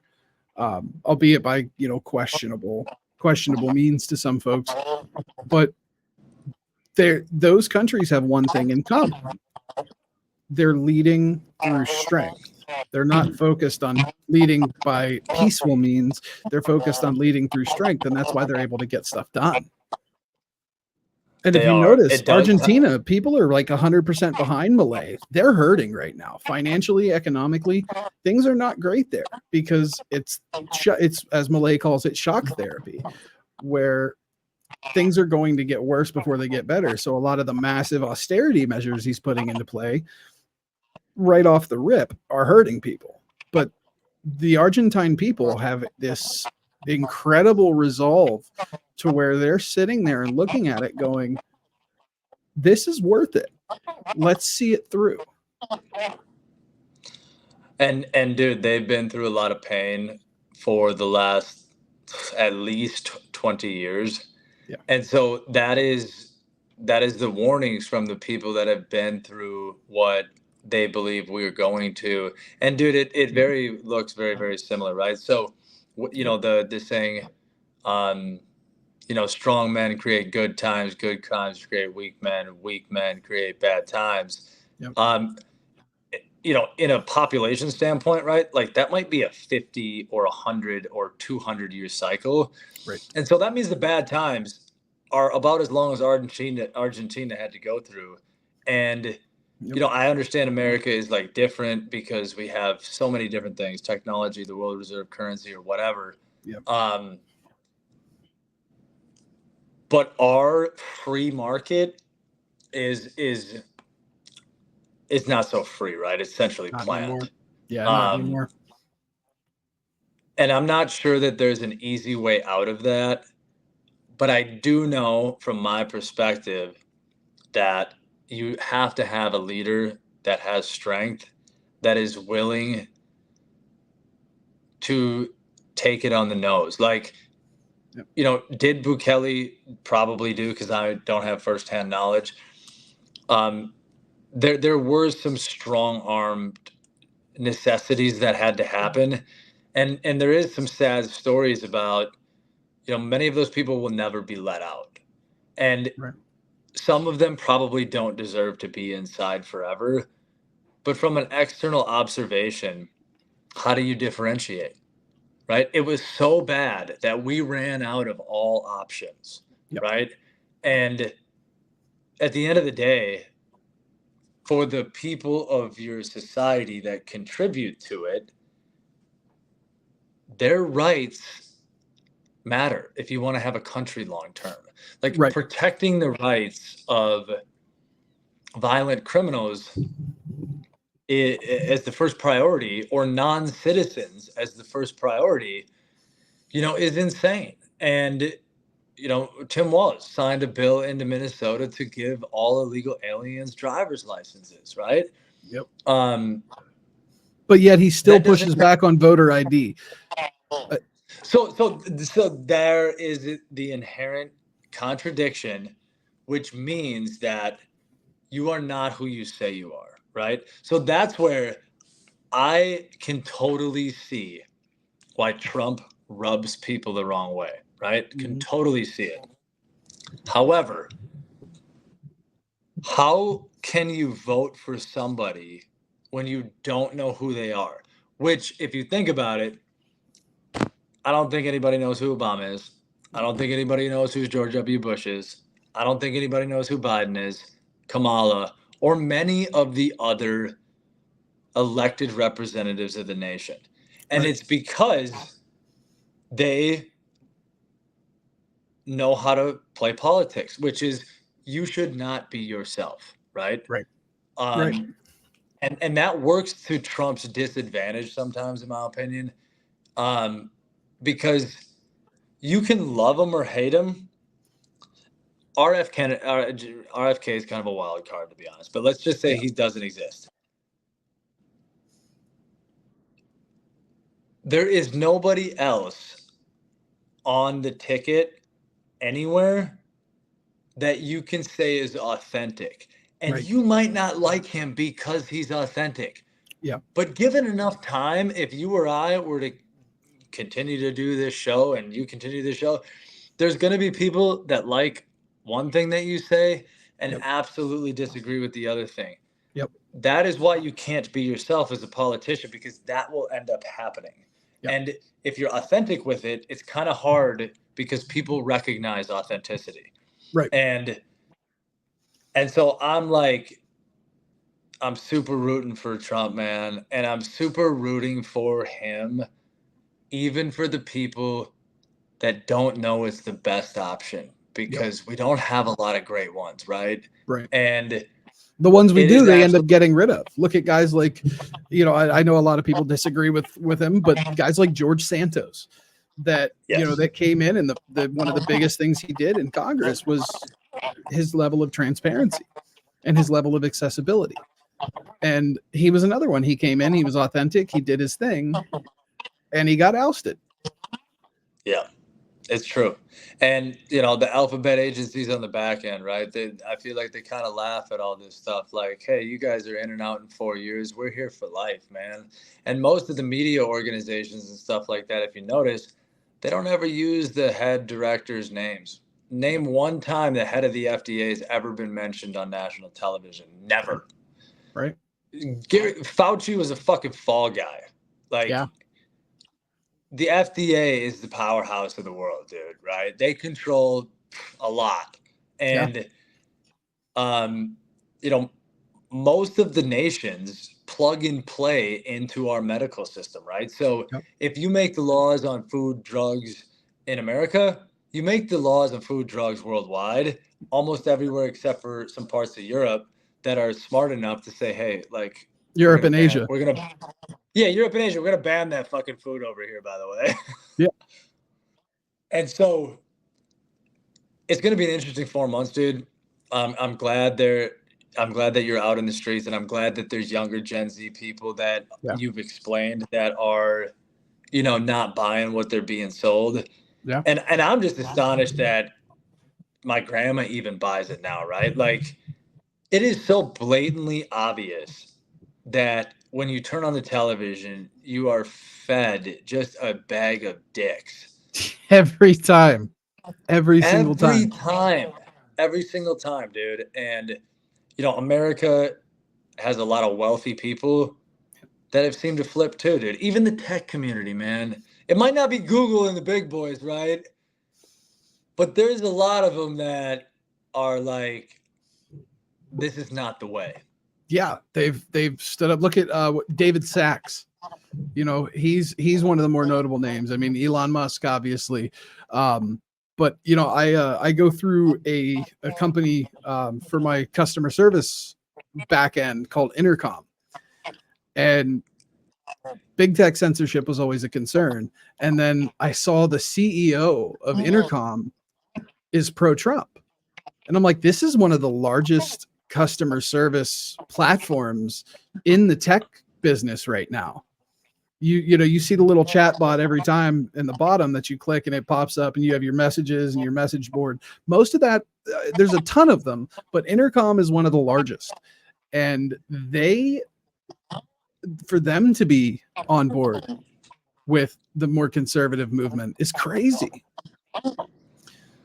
And how many people do you think that just like don't say anything, but like will kind of internally do what they do and start veering away from the left? And well, and why a lot of them don't speak out, because look at what just happened with Anthony Constantino, the CEO of Sticker Mule. He just took a huge hit because he came out as pro-Trump. Yes, and that is absolutely absurd in a democratic society. And dude, they're right to be scared. They're a powerful organization on the other side, and they can destroy lives. And like that. It's wild, dude. And when you get to a position like Elon Musk, it looks like he's invincible. Well, he's still alive, but he's not invincible, bro. That all of his views and open speaking have cost him so much fucking heartache, headache, and look at Tesla stock. Absolutely. And dude, it's been that way for a lot of years. And look at the EVs, big motors getting subsidized, right? Like, all that Tesla was left out of it.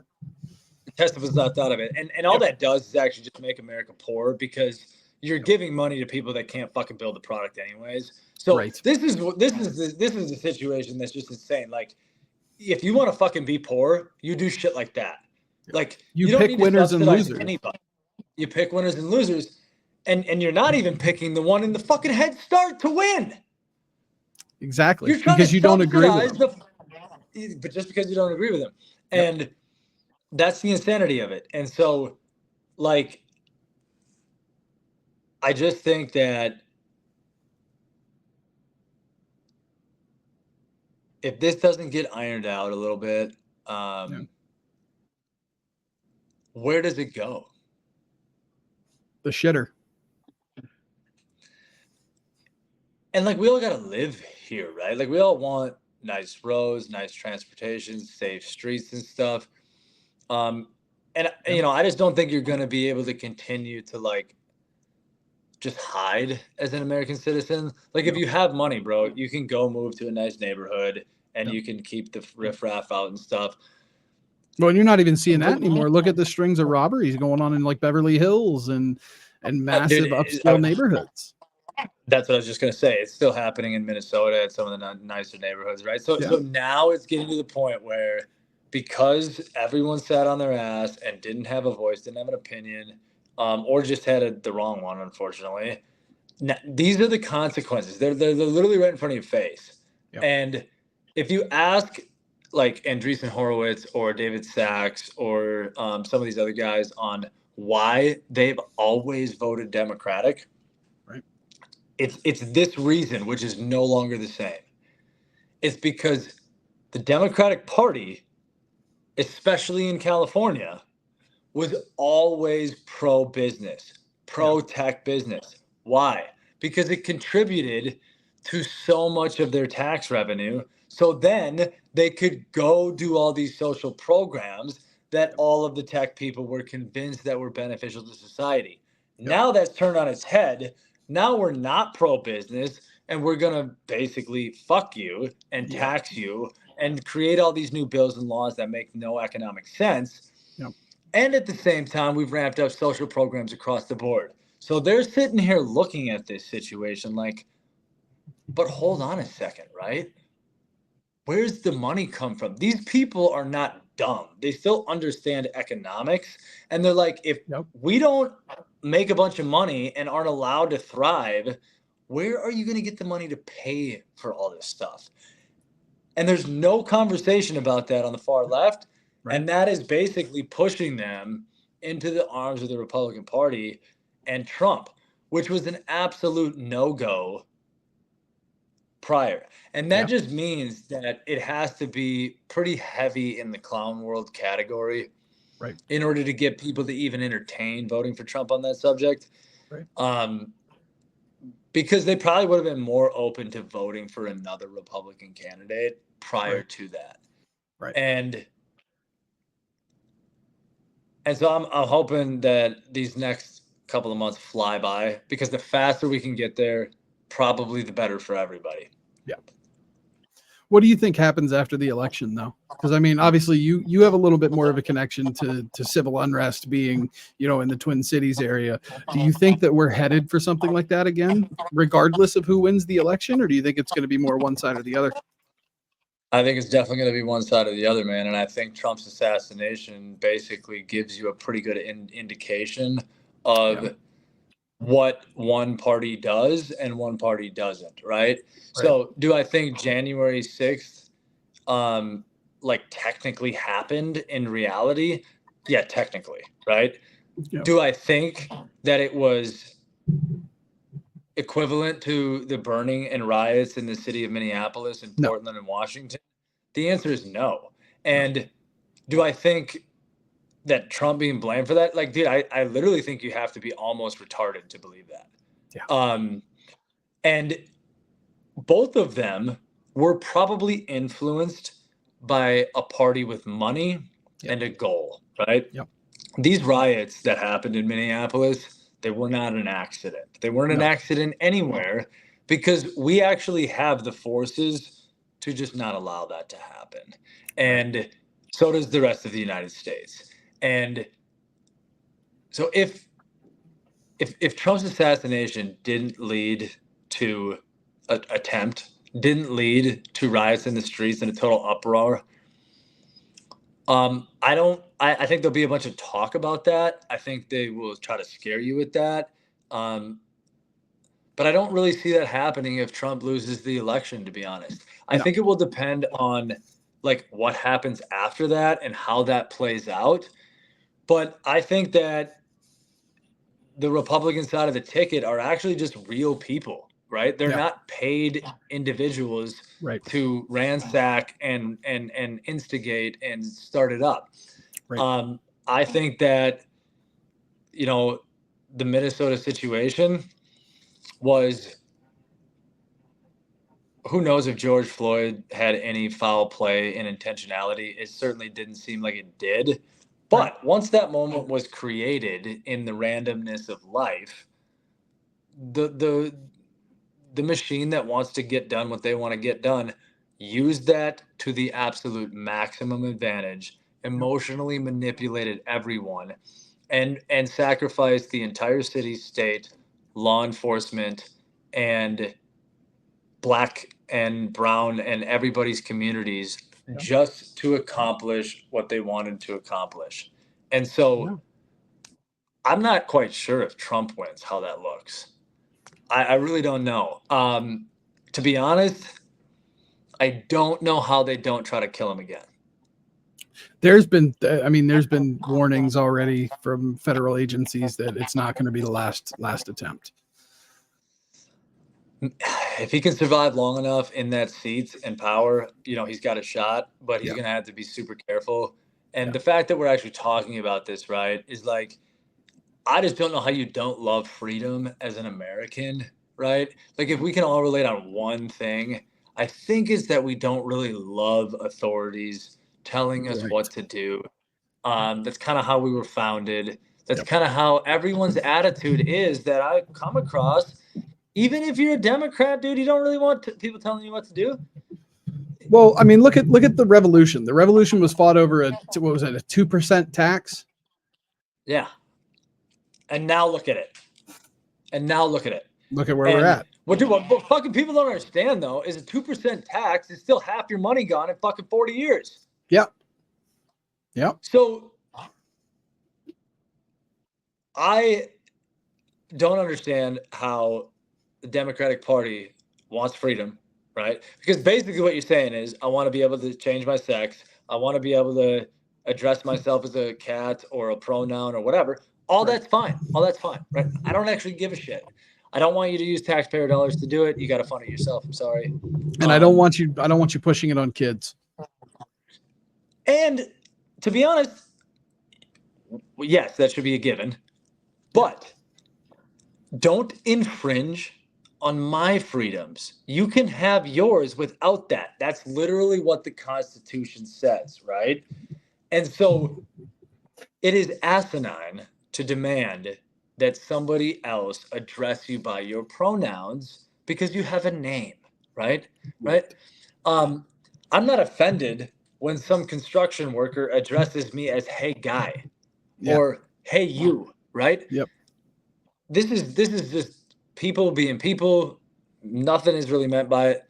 But it's also because I love myself, right? I'm confident in myself, right? If I need validation of my decision to be called a she, them, then I might want other people to call me that. But if I'm cool with that and I just can call myself that, I'm not quite sure why there's this massive desire to have the other side of the coin. And that's just a small example, right? Well, but it trickles in forever. They've assimilated and they've passed. They've, it used to be if you had a transsexual walk into the room, you didn't question it because they at least looked the part. They weren't walking around with a set of tits and chest hair with a full beard. Yeah, that's true. They looked way better. Yeah. Yeah. You used to be able to be like, dude, I took this chick home from the bar and dude, she had a dick. And now it was kind of like you knew that was coming. Dude, it's funny that you say that because I was in Australia a long time ago and one of my buddies was drinking and whatnot, and there was this chick and it wasn't a chick as we found out. But like, dude, you couldn't really tell, man. Like she was like whatever, totally presentable, right? Yeah. So my buddy, I'm like, dude, buy here, have a drink, whatever. And so they kiss, right? And they just like make out real quick. And my buddy goes to the bathroom, okay? And then I got up close to this lady because I'm talking. I'm shit-faced though, right? But I noticed you got really big hands. You're kind of like a larger human being, right? Right.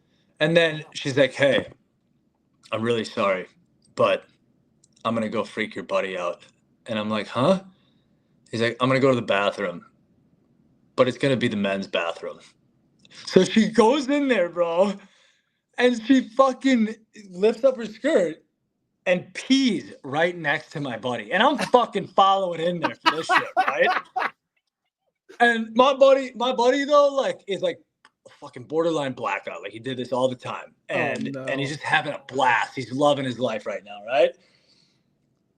And she just posts up right next to him and just starts peeing. And I just watched the whole thing in slow motion. He looks over again, does one of these, and he's like, what the fuck? Blah, blah, blah. Gets out of there. And this person who was just, dude, it was just great humor. It was just great humor because she starts busting out laughing, right? I'm fucking on the floor. I got my other buddies outside now, like, know what's up. My buddy just leaves. He just like fucking leaves, walks straight out the door. And we're all just chatting with her afterwards, right? And I'll be honest, I can't help but compliment her. She looked good. Right. Dude, you fooled all of us. Yep. And there was no big deal. I thought it was the greatest prank in literally the history of all pranks I've ever seen in my life. And she didn't take the world too seriously, though, dude. No, it was a he, but it was a she. You know, whatever. Yeah, well, and that's my thing is I will happily engage with you and use your pronouns and whatever else if you're able to pass.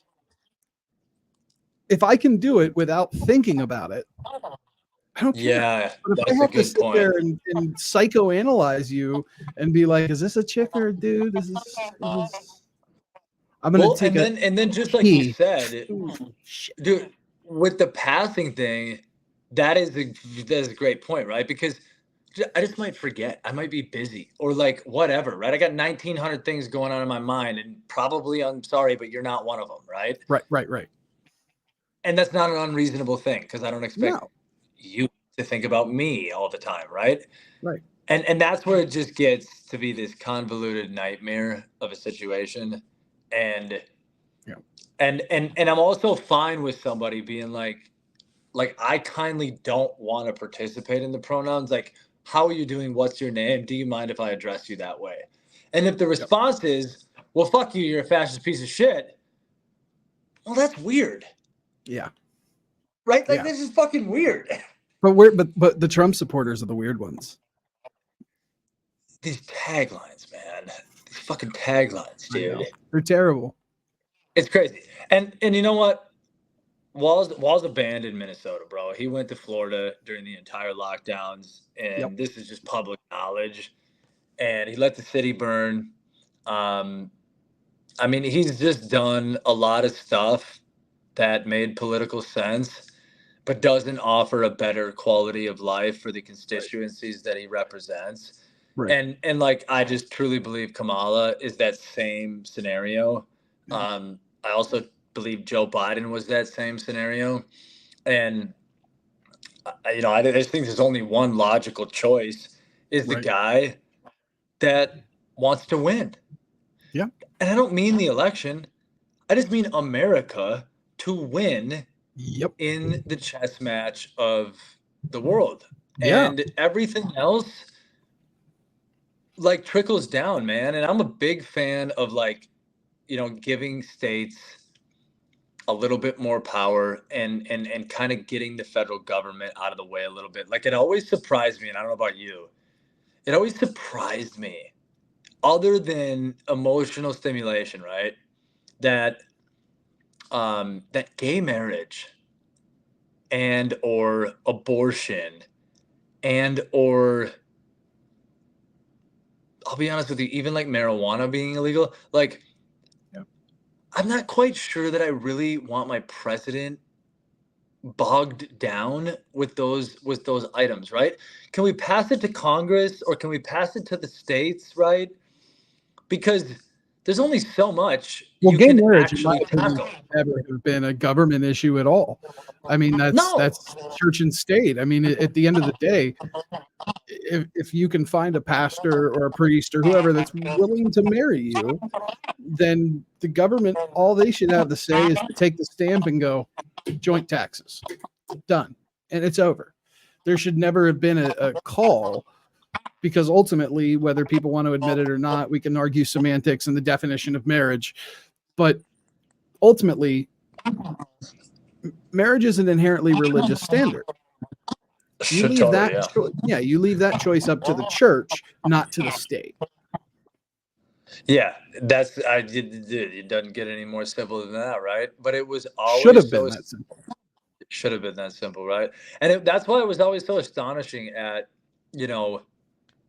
what was really campaigned on in the past. I'm not quite sure that Trump's really campaigning on any of that anymore. No, it's actually been so abortion and gay marriage both have been completely 100% not just eliminated from Trump's ticket, but from the official GOP platform.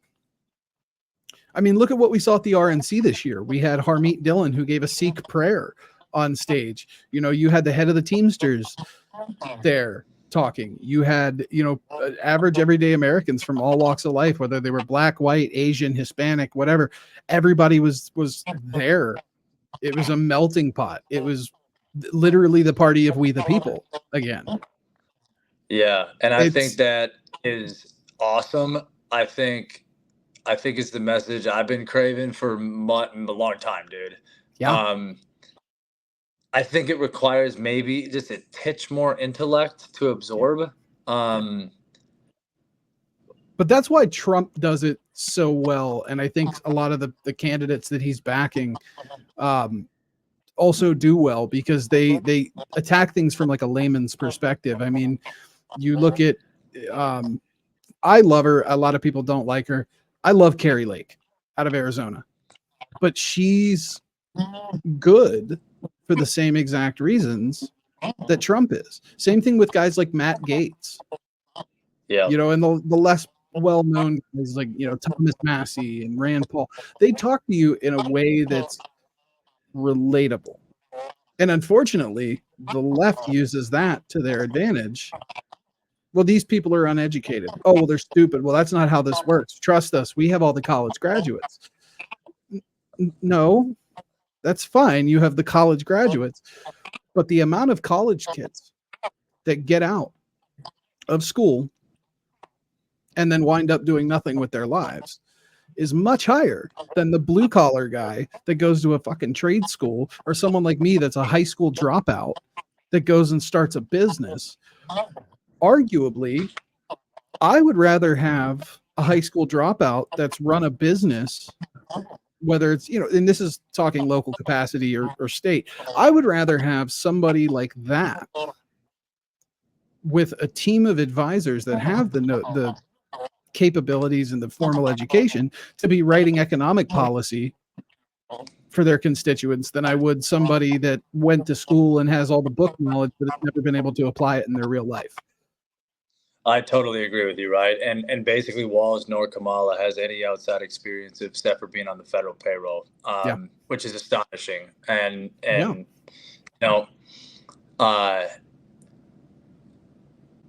the reality is that the blue collar or everyday worker outside of knowledge worker, they actually provide just as much, if not more, value to society, right? Without a doubt. Because is stuff necessary like that, like my job as a loan officer banker, right? Of course it is, right? Right. But that's only possible if you have roads, water, and electricity. Yep. Right? Yep. Like so that's where, going back to like my mother's desires of me graduating college, right? Everybody had this deal of, I want my kids to have an easier life, this, that, and the other thing. And the reality is they didn't understand the profit center and the incentives of the college education system, because the degree got saturated the more people that went through the process, and there just weren't enough jobs for all those people. And I remember it in high school. It was like, hey, we're really looking for 98% of you to go to school. Well, if 98% of us go to school, who the fuck does the rest of the jobs that are actually necessary? Right? Because there's only so many jobs that you're going to school for. And that is just a dumb ass economic policy. It's just Well, I think you see it a stupid. lot in infrastructure. I mean, look at all the infrastructural problems a lot of the major cities have. Like Pittsburgh has a consistent problem with like boil water advisories because their sewage system, their piping, their water system is out of date.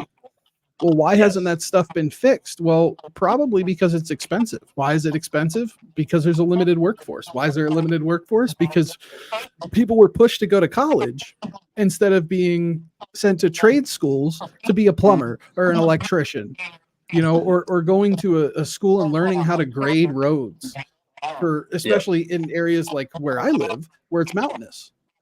Yeah, it's really like hard. those skill sets are no longer there.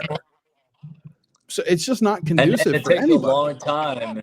No, it's not. And it takes a long time to re-engineer that, right? And I think we're on our way, though, man. I actually do on a lot of fronts. So I'm hoping we can continue on that train.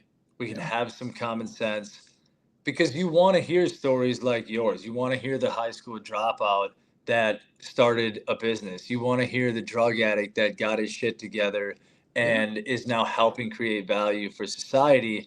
And maybe someday, dude, we won't know if people drop out of high school or not, because maybe high school doesn't actually exist in the same form or fashion. Maybe there's different paths that people will be able to go.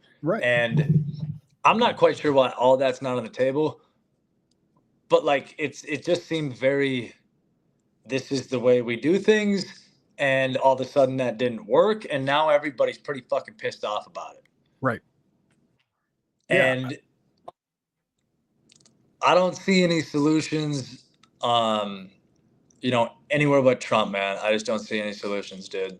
Same. I don't even see us talking about, fuck. They're not even admitting that we have problems, come to think of it. No, they're saying that everything's great. Dude, and it's like, how fucking crazy is that if you can say that enough times and spread that message in enough areas, dude, there's a lot of people that will believe you. Well, yeah, repeat a lie long enough and it becomes the truth. Dude, it's so wild, right?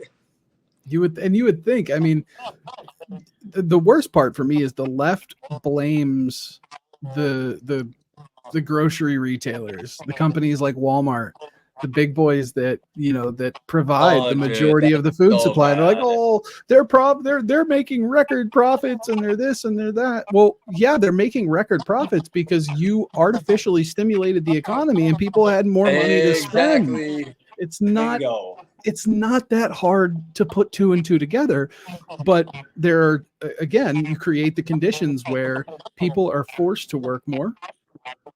They're not as in tune. They're not like me. I'm home all day. And whether I'm working at my computer, I've got a podcast, like Louder with Crowder, or the Dan Bongino show. I've got constant media coming at me. My Twitter will go off and I'll find an article and I'll read through the article. I bookmark it. I save it. I go through, I'm doing a daily news show now. The average population is not that in tune with what is going on around them. No, so whatever they're hearing on the 6 o'clock news is reality for them.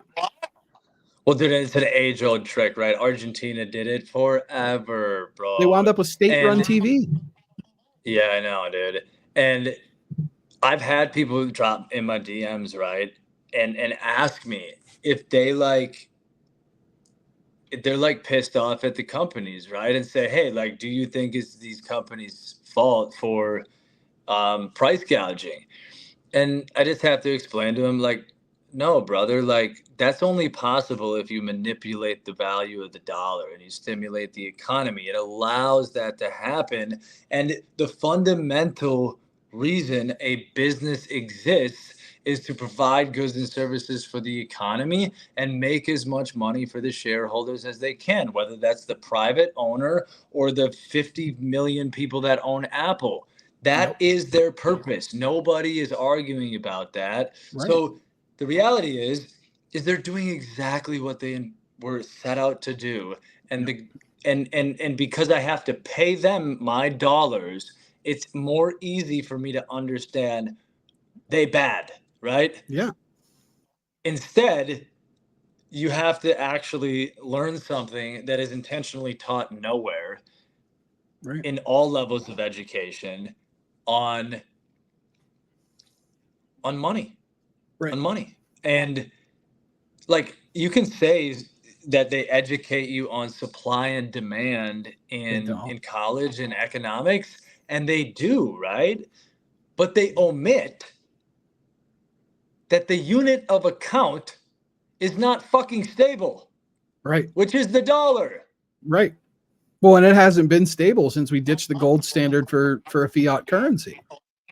Absolutely, dude. And there's arguments that it was even wishy-washy before that, but it went on hyperdrive after 1971. And you know, it's wild how that lie was able to be what it was for so long. Yeah. And like, you know, it's just crazy, man, because there's so many smart people in what they do, right? Like whether they have invented a product or whether they run the most efficient construction crew or whatever, right? But now it's gotten so fucked up that, in my opinion, you actually have to know about money. Like you really know how to have to understand it fundamentally, because dude, you're not actually going to be able to hire a financial advisor that can just manage your money unless you make enough money, which the bar on that is really fucking high now, because dude, they have to get paid too, right? And if you run the math on it and you hire those services out, well, over the course of a long time, remember when you said the whole separation from Europe and America's founding was 2% tax? Yep. What do you think financial advisors charge? 1% to 2%. Right. So exactly, that's fucking half your money. Probably more than that if you get someone good now. Yeah, and it all depends on how much money you have to manage and stuff like that, probably, right? But nobody's running the math on any of this stuff. So, you know, part of the frustration is that I'm doing everything I'm told, and I'm also doing everything that worked for my parents. Let's say I get a good paying job, I'm saving in my 401k, I bought a house, gonna do it right, pay it off. Well, why isn't the math still mathing? Well, it's because we don't live in the same time period as the parents, man. We have real inflation in actual real life products, not just in the financial markets that went up. And so, you know, like, and that's not good for society, right? Like if I'm able to focus on my efficient construction business, that's better for the world. Yeah. If I got to fucking manage getting stolen from with the invisible inflation tax, not like the real tax where I just pay you, right, you're going to lower productivity. Yep. And you can already see it. Yeah. And then you add the woke agenda and the work from home agenda. And I don't want to come back to the office. I'm an Apple employee, blah, blah, blah. Okay, well, Tesla fires 80% of their staff and they're somehow not dead. Well, Twitter fired 50% of its staff on day one. Yeah. And it's arguably running better than ever. Absolutely. But most of the legacy companies aren't going to be able to do that, dude. And they're just not going to be able to, man. And so, and you know, how is the federal government one of the largest employers in the United States, right? And then if you look at who's connected to them, which is all of the vendors and everybody that benefits from the stimulus that get pumped out, the manufacturers of weapons and everything. I mean, we're all kind of on their tit a little bit. Yeah. And so that Javier Milei, the people of that country deserve tremendous credit. Yeah. I know they had to go through hell. I know they did. They're ballsy people, man. And you know what's funny about them, though, is despite all of their hardships, despite all of the shit that they have been put through by their government, you would think that there would be a certain level of just natural like disdain that comes from a society that's been beaten down like that. But I have had some of the most positive, friendly, uplifting interactions with those people. They are so full of love and respect for their fellow man. It's night and day from what you see here. Somebody once told me that you could sum up all of America's problems into just simply being too rich. Yeah. And now it's the illusion that we're still rich. Yeah. Right? But we probably got that attitude by becoming too rich. Because, you know, dude, I'll be honest with you, man. Like, when I started the GNC, coming out of the sober house, you know, not much money, bro. Like, you know, I can buy McDonald's and shit when I want. I mean, I guess I didn't even eat McDonald's back then, but like, dude, it's when you're beaten down like that and you finally get to like, hey, I got my basic necessities, right? And I got a passion and I got a purpose. Yep. That's a great place to be. It's Yeah. hard to hang on to when you know, get a little bit of comfort and cushion. Right. And then you arguably have people that are trying to steal from you, not like real people, but you know, the entity. Right. And so that doesn't surprise me that Argentinians are way more pleasant than you'd expect and way more